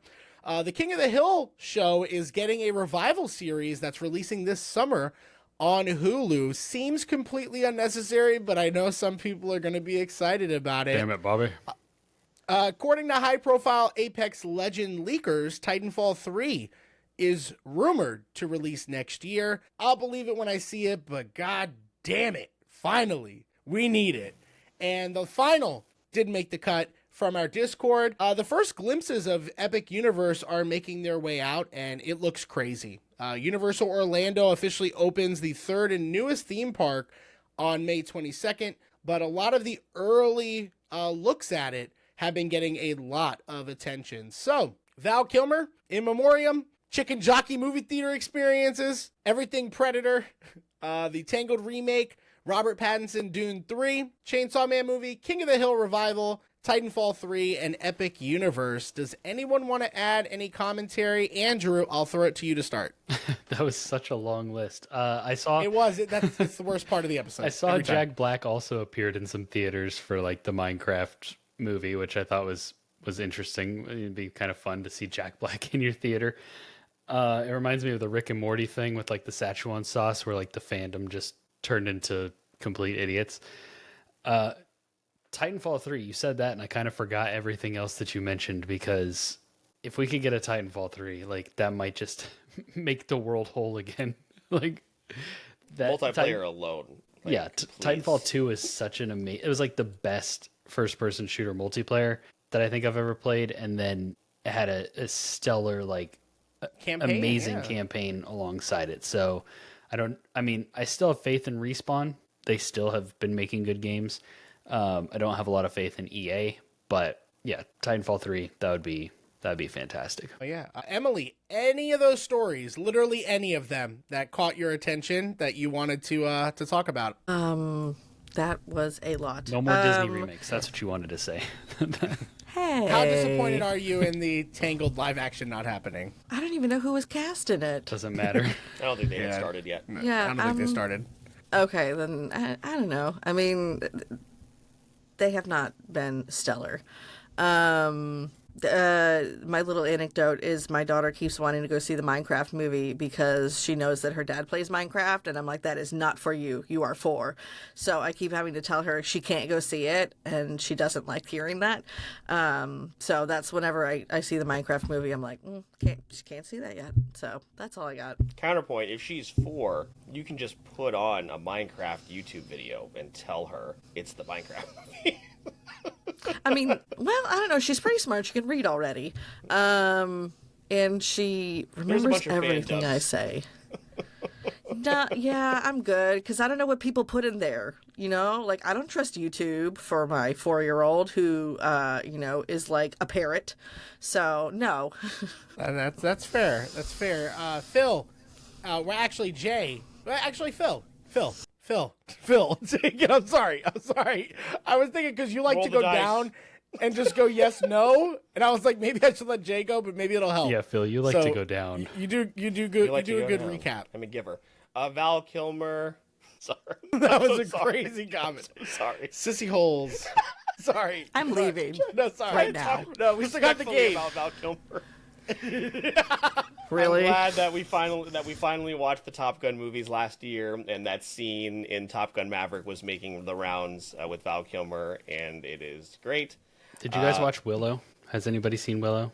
It was a great Val Kilmer role. Yeah, it was a long time ago, but yeah. I've seen Willow. Yeah, the Minecraft movie Madness, Tangled, and Snow White. Shout out to my girl Rachel Zegler. She did it. Inside Agent got those movies canceled. Dune 3, Robert Pattinson, sweet. Chainsaw Man movie coming out, awesome. King of the Hill revival, fuck yeah. Titanfall 3, fuck yeah. And Epic Universe, I don't think it's going to be as hard to get in. I saw tickets available on Groupon the other day, so maybe we can go to Epic Universe sooner than we thought. Okay, are we gonna set plans? Are we gonna do this? Some of the rides, co-host party at Epic. Some of the rides look pretty cool. That hotel is nuts. I mean, some of us won't be able to afford podcasting moving forward. Not that's the hotel okay for sure, but I can make Epic Universe work. But it looks great. And shout out to some of the people we know. I don't know if we're allowed to say that they went though. but some of the people we know went to Epic Universe. You pretty much recapped everything. What about the Prey stuff? Prey. The Predator stuff that you've been seeing. Yeah, the animation looks incredible. So I love that we're at a point now where a lot of these big name IPs are comfortable putting out animated stuff because it's just getting better and better. So yeah. Yeah. And Jay, that was a little recap. Anything out of that you wanted to chime in on? Yeah, pretty much Predator. Hell yeah. I liked Prey. I'm excited for good Predator movies again after the disgrace that we went through a decade ago or whatever that was. Robert Pattinson and Dune fits. I'm excited. Titanfall 3, not going to happen. Don't get your hopes up. Stop it. Jay, stop it right now. Let us have this. Jay? I'm so sorry, everybody. I'm so sorry. But I will be glad. I will be so happy to be so wrong someday. But not keeping my hopes up. That's understandable. Jay, I was curious. What did you unplug? Are you pretending to use the headphones on your head? I've been wondering for like an hour and a half, so I just thought I'd ask. These are wireless headphones. I don't know. These can plug in to my headphones and into my computer, but I need to futz with things while I podcast, and so this is my object of choice. Yeah, I was just asking. That's all. I was like, what did he unplug? Yeah. Let the man futz. It came out of nowhere for me. Sorry. I also have problems. Phil, take over. I don't know what that was about. I wasn't paying attention for a little bit. I don't know. All I right. didn't know how to transition. I'm sorry. For the audio-only audience, this is a good time to transition over to YouTube if you like a visual representation of the questions. Last time around, last time all of you were on, we were doing Jeopardy, but we started switching it up to Kahoot, and it's been a lot of fun. This will be the third go-around. Since I knew this was going to be a longer episode, there's only 15 questions, but we'll see how it goes. The first time around, Kate, Kate dominated for representing for Game of Thrones. Eric won last month. So let's see how competitors do this time around. Sissy Holes. I wonder who Sissy Holes could be. Since everyone else is just going with their name. Oh, hold on. I think I got to go back. What was the name that I chose last time? I forgot. It's too late now. No, I'm going to exit. I forgot the name. I know that you were the eagle, though. What were you last time? Start fresh. I'm gonna tell you right now. You gonna pull up the episode? Yeah, I got to because like, didn't I go on like a generational run? You did do pretty well, so I would understand if you feel like you need to defend your crown with that, with the same name. He was just embarrassed by Sissy Holes. Yeah, he couldn't. He didn't want to commit fully. I mean, a little bit. Yeah, explain how the game works. Emily's never coming back after this. For those of you that do not know, has everybody here done a Kahoot? Between I have done one Kahoot. I've Kahooted. Okay, so I have not. There are going to be a few different types of questions here. So there's going to be multiple choice. There'll be ones where you type in your answer. There'll be ones called a slider, where there will be a moving scale that you will adjust on. Oh, Benedict Eagle. Okay. That you will adjust on.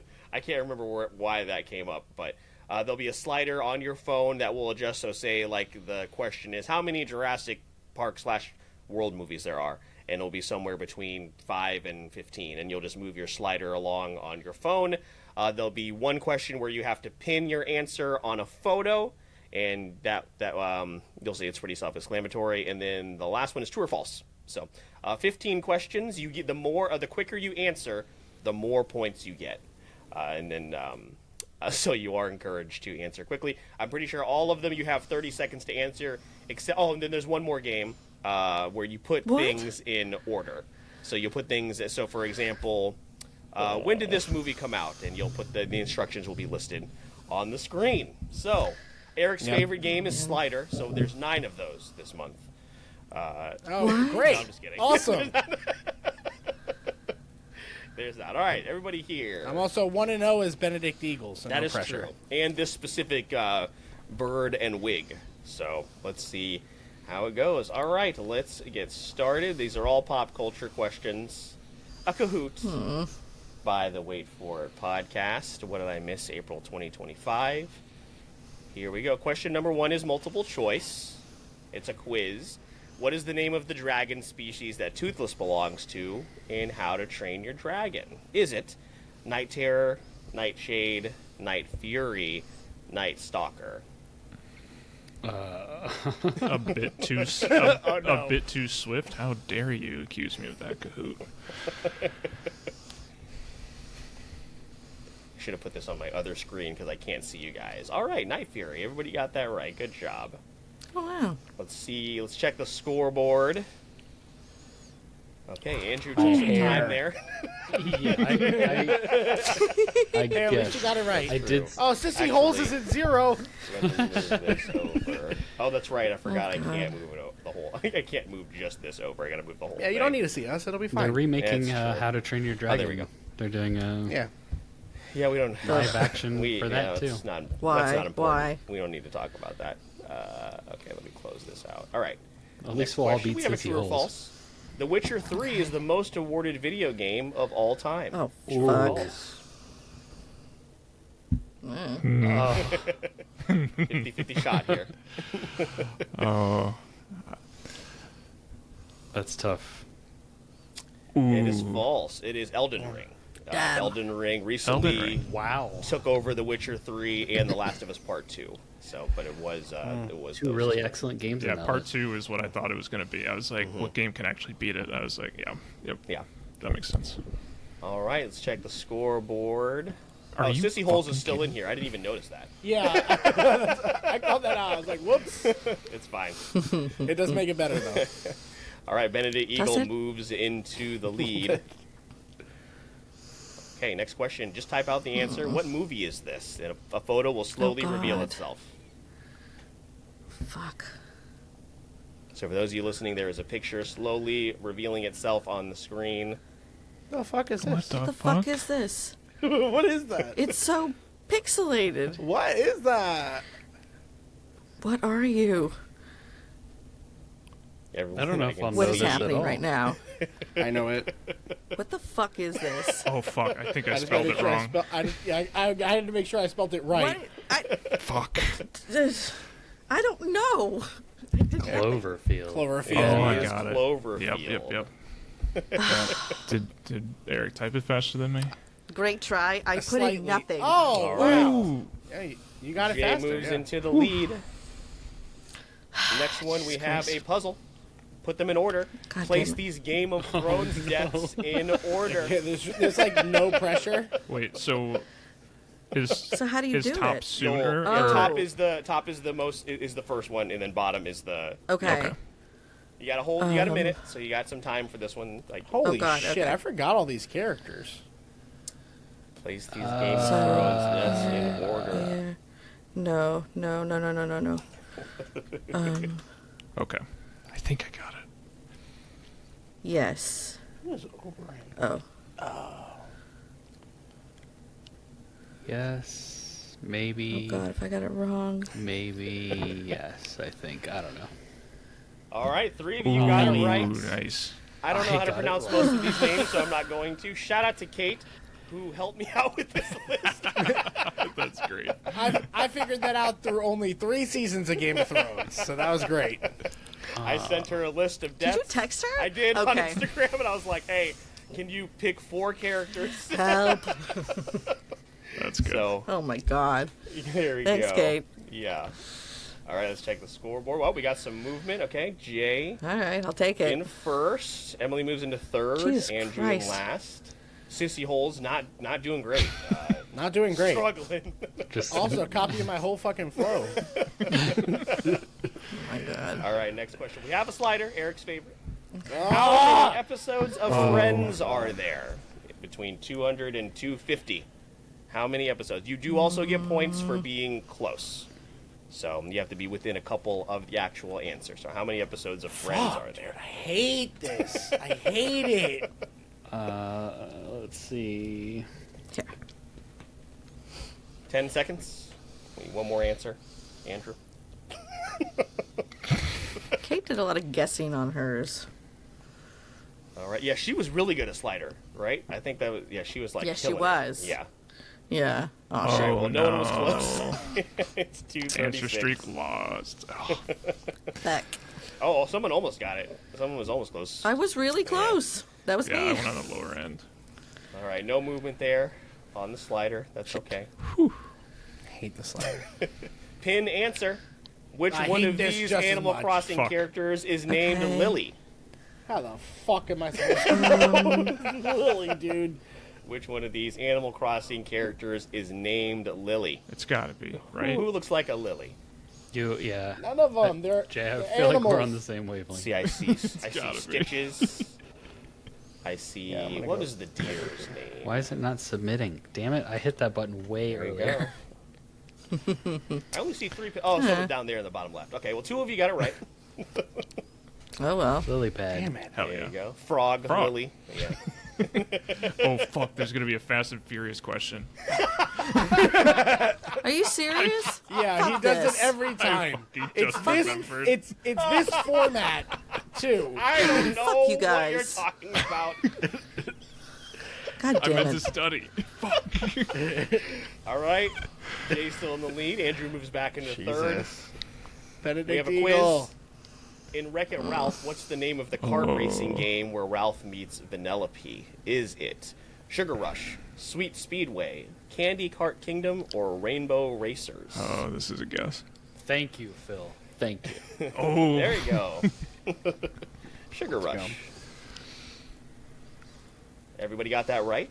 So we should see some points added to everybody. Jay's still in the lead, pulling away a Just little couldn't bit. get that wrong. Benedict. Gotta get it together.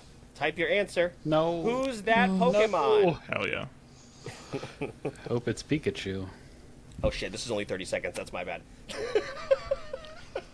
I don't know if that's how you spell it. Yeah, do they care about spelling? I just went. I I just put went. Yeah, in- they do.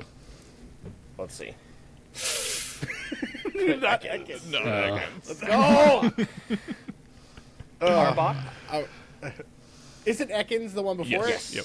Yes. That is not how you spell Yeah, it's not. It's snake it. backwards. Yeah. And this is just Cobra backwards. It's great. I've played one Pokemon game, and it was on Game Boy. Alright. It was on Game Boy. Game Boy Color. It was in Yeah, the first Ekans is one of the first 150. original. Yeah, but I'm saying, how am I supposed to remember that? Team Well- Rocket used it. Alright, next question. True or false? Ochaku Uraraka's quirk allows her to create objects from her body fat as long as she God knows the fucking molecular damn it. structure. True or false? Sure. Nail it. Is false. Damn it. Whatever. You weebs. Eric knows that is Momo's quirk, not Uraraka's. Also Jay, I think. Are these words? Surprisingly. Technically, yes, yeah. Where's the Puss in Boots question? Alright. Puzzle, put them in order. Place these McDonald's menu items in order of their release date from oldest to most So now we're just recent. supposed to be old. Insane. McDonald's oldest menu to items in newest? order of their release Oldest to date from newest. oldest to most recent. For those of you listening, the items on the screen are Chicken McNuggets, the Big Mac McFlurry, and the Egg McMuffin. So our we get contestants are partial putting credit? them in release date order, and now I'm hungry. No. All right, Yeah, nobody no, got that absolute right. guess. Wow. Absolute guess. The Big Mac was first, then the McMuffin, and then the Nuggets, and then Oh. the I just had the McFlurry. middle ones out of order. So did should I. get partial I credit. mixed up the savings Yeah. up too. Yeah, I did too. Yeah, I would have thought that the McNuggets would have come first, but nope, it was the Yeah. That Egg McMuffin. Egg McMuffin. That's Early. from McDonald's website too. If anybody wants to, I love an Egg Fact check. McMuffin. It's great. yeah, I did look it up. All right, no movement there. Got 5 more questions. Pin the answer. Which of these Fast and the Furious characters is named Jacob? Which one of these Fast and the Furious characters is named Jacob? I knew it was coming. Who the fuck are these people? Who looks like a Jacob with a K? Oh no. You do. Jacob Statham. No, do you? Jacob State. Jacob You. with a K All is right, throwing did me anybody off, get it? man. No, we still. Fuck I this. literally are- wrote fuck Jacob is- Statham. We are 0 for 3 on the Fast and the Oh, Furious no. question. Where is he? John Cena. It's is Jacob. Jaws. Oh my god, dude! I haven't seen his movie. Owen. I've seen none of Owen Fell off those. at Three. 6, I think. Will the Fast and the Furious question return next month? You'll just have to wait and see. Just have to It wait. also for took me till just now to find John Cena in that collage. I did not I still don't notice see him. it. Boo. All right, next question. No movement there. We have a slider. Oh my! This is like the trifecta. How many mid and post-credit scenes Oh have my there been in gosh. the MCU as of today's date? So that does include You've definitely kept up with that those. does Oh, wow. include Daredevil. Oh my god. What? Oh, that. Yeah, It right. just That's ended. out. I knew Yeah. that. Between 75 and 100. Big old guess right here. Yup. All right, let's see. I think only some way you people can are play it. gonna be close. Oh no. All right. Hold on. Wait, what the fuck is this? Wait. Who got 84 exactly? That's crazy. Oh man. I was I hate this. I was like there how it went up and down. I was literally- not there. I was at Yeah, 88. that was. That didn't like being teased. 84. holy crap. I was like, there's Jay probably is like building a lead with only 3 questions left. Benedict Eagle can't go out like this. Next question, we have a quiz. Which Assassin's Oh, Creed no. game features the first female protagonist in the Oh, series? come Is it on. Assassin's Creed Syndicate, Assassin's Creed Odyssey, Assassin's Creed Revelations, or Assassin's Creed 3 Liberation? I know this one does. So I think I gotta go. Yeah. First female protagonist in the series. Yeah. First off, that's all right. no. 2 people got it right. Yeah. Liberation. Who got Liberation? Oh shit. Assassin's I Creed did. Assassin's 3? Creed. Wait, Assassin's Creed It was 3 a wasn't. handheld game based off yeah. of the world of Assassin's Creed 3 that they then ported to consoles. Thank you. Oh. There you Shit. I go. appreciate All the right. explanation. I was like, that wasn't Assassin's Creed 3. You played liar. you played as Aveline in like the swamps of the south. Aveline. Gotcha. There you go. Assassin's Creed content coming soon. Stay tuned. Plug for next month, yeah. All right. Catching up. Emily and Andrew. Oh man. Oh, you didn't move at all. You Damn got it it. wrong. No, well, they're catching up. Wait. All right, question number 14 of 15. Type the answer. What is No. the name of this Rugrats character? Okay. I only need the first name. Oh. First name of this Rugrats character. I forgot how to spell his name. It's I- Tommy. I know Tommy. that's not true. That would be Angelica. Oh, is It's this for the actual millennials here? I don't know his name. Wow. Come on. Uh-oh. This is my chance. Uh-oh. How fast did Eric put this answer in? His name is Ginger. All I think I right. spelled it I wrong, did put though, in right? 2. I put in 2 acceptable. Oh, thank God. Chucky with All an right. I. Which one is it? I-E. I didn't know that. I thought it was C-H-U-C-K-Y, Oh, okay. but I did Yeah, I put think I both did because I Y. knew Hey. people would put Y, so that's okay. So Cool. no worries. I got so scared. I got everybody covered. Okay. Chucky Cool. Finster, afraid of everything. All right. Okay. Well, Eric, you're Wow. still about 1,000 Oh my away. gosh. So Amazing. Yeah, it's not great, Yeah. but it's better. there is a fight for 3rd place. Let's see what happens here. I don't know Great. that you can get 1,000 points. I don't even. What is the last question? I think it's a quiz. I'm pretty sure it's a quiz. Can Jay get negative? No, it's not. Change it's the not rules. Jeopardy. Yep, just a quiz. Which of these characters is not one of the 3 main protagonists in Grand Theft Auto 5? Franklin Clinton, Michael DeSanta, cool. Tommy Vercetti, or Trevor Phillips? Who is not one of the main Not characters getting negative of points on GTA 5? Definitely watched my husband play this sometimes. I lived in this game for at least a couple of years. Sure. All right, You got it. everybody got it Ding. right. Look at that. Look at Emily's Wow. killing it with the guesses. All right, let's take the podium. 3rd For the place, second half, sure. Andrew. Oh, 5,814. Second place, Benedict Eagle, unable was to close. defend his crown. it was close. It was And in close. first So place, close. with 8,976, about 1,000 more than second place, is Jay.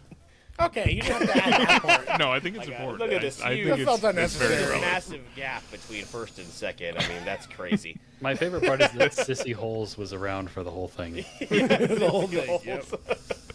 You did a great job. All right, everybody, give yourselves a round of applause. Great job by everybody. All right, and there it is. There's Kahoot. Thanks for playing, everybody. You're welcome. Again, the Fast and the Furious question, who saw that coming? Crazy. I did it. I forgot It was too fast I and too forgot to furious. study. Ugh. I'm gonna change it up next time you come on. It's gonna be different Fast and the Furious characters. No! Those are all main characters. I can go very obscure. I'll make my own list. He's gonna be the next one. He's gonna be like, pinpoint this make and model of the vehicle that has shown up in the Fast and Furious movies. I can figure something out. I'm gonna put in a Fast and the Furious question in every single. I'm just gonna change it up from the pin your answer to just a Fast and the Furious question. If Every I get a single month. slider Fast and Furious question, I will sock you the next time I see I'll you. think of them. I'll think of them. But Emily, Andrew, Jay, thank you all so much for coming on this episode and allowing us to even up the odds as far as the Super Bracket Bros Cinematic Universe What Did I Misses go. Please let our audience know what everybody is up to. We'll start with Jay, as we are on the cusp of a Super Bracket Bros returning. Please let everybody know what you're up to and when and where we can find it. Yeah, absolutely. You can find me anywhere you find podcasts. So that's going to be Spotify, Apple, etc. Super Bracket Bros, we're working on Season 7. Season 7 is going to be all street-level fighters. We had a street-level tournament, but we're going no weapons. This is all martial artists, so think your favorite fighting games, Street Fighter, Tekken, think your favorite Kung Fu movies, Wuxia movies, things like that. Those are the characters that we're pulling from. We're going to be pitting them against each other and finding out who is the best of the 16 fighters. 16 are set. The first episode, sort of preview episode, will be coming out somewhere around mid-May. So stay tuned to the Super Bracket Bros feed for that. We would love to have you come over and give us a listen. You'll hear very many familiar voices. So if you enjoy the Wait For It podcast, I think you'll enjoy Super Bracket Bros. Always a great time. But thank you guys so much for having me on again, and happy to walk away not only a Jeopardy winner, but a Kahoot winner, and end the reign of Benedict Eagle.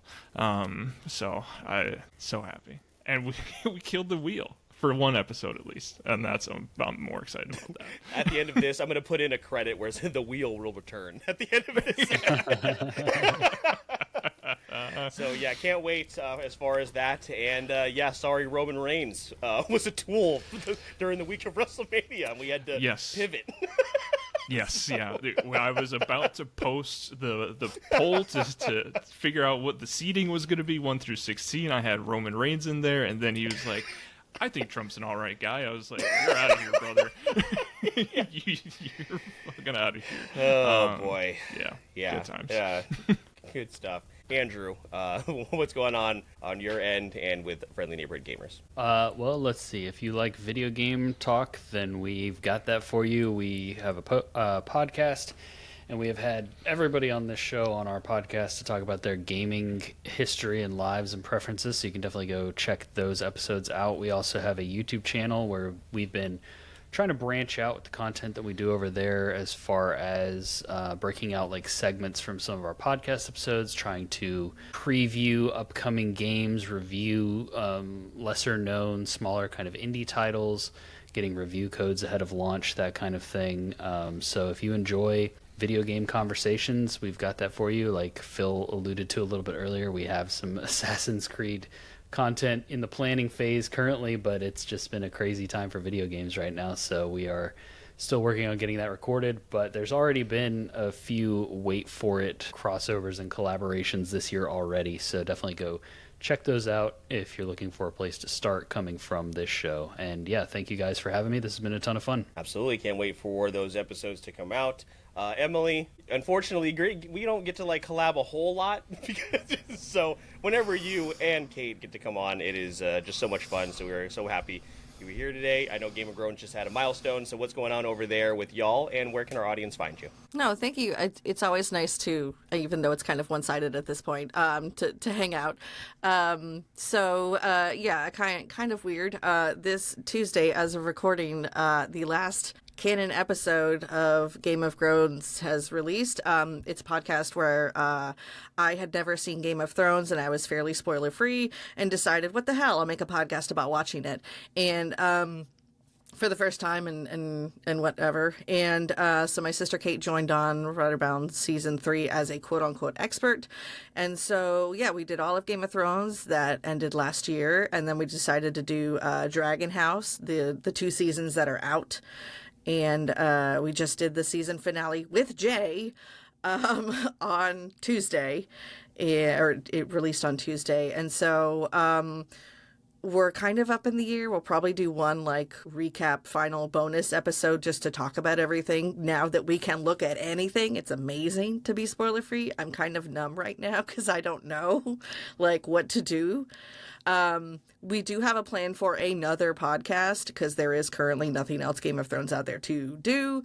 But we're probably going to take the summer off. But if you guys want to do Game of Thrones things, it's called Game of Groans. We've been doing it since 2019. And so that's all we've got right now. But if you follow, the Instagram, or mostly the Instagram, honestly, Game of Groans Pod, when Kate and I start working on the next one, that will be also where we post it, so you guys can see what we're up to as well. Yep, and as always, everything will be in the show notes of this episode, so you can find everybody that you've heard here today. The last bit of news, Eric, that just dropped is Sydney Sweeney will be in the Split Fiction movie, which is a story I covered last month over on What Did I Miss? So how fitting is it that dropped here this evening? That's like breaking news in the Discord. That movie's going to be outstanding. Can't wait to see it. And did we know that John Chu was directing it? No, and John Chu from Wicked and, of course, In the Heights is directing.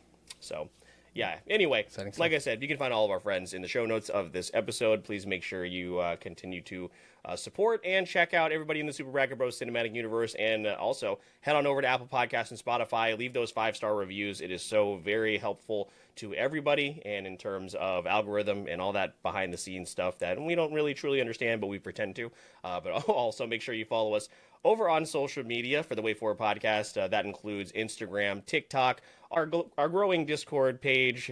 We post now on YouTube as well, and we're streaming a bunch on Twitch now. Usually those are scheduled, but we've been popping on from time to time as far as some surprise streams as well. So if you find yourself wanting to maybe get a little bit more from the podcast, if you are in the position to do so, Eric will let you know a little bit more about that before we head out for the evening. Yeah, and the way you can do that is on Patreon, which we are growing every single month on that platform, thanks to patrons of the show: Briar, Stefan, T3 Cato, Vintage Macaroni, Corey from The World Is My Burrito, and Nick Casparo, the author of the Vitellarium series, who will be the next episode after this one for the month of April. So make sure to check out that episode of Creator Spotlight, and we are very much appreciative to them. In return for their gratitude, we're going to go ahead and give them the behind the scenes, the early access, the extra content. We did a vlog for Collective Con. Bold Matsuri is right around the corner, and we are going to do something very similar for that to show some of the convention experience from our point of view. With that being said, we appreciate you listening to this episode. Hope you had a blast, and make sure to check out Emily, Andrew, and Jay, and all 3 of their shows as well. My name is Mr. Eric Almighty. That is my co-host, Phil the Filipino. And please don't forget, we release new episodes every Wednesday with bonus content on platforms like TikTok and Twitch. And all you got to do is wait for it.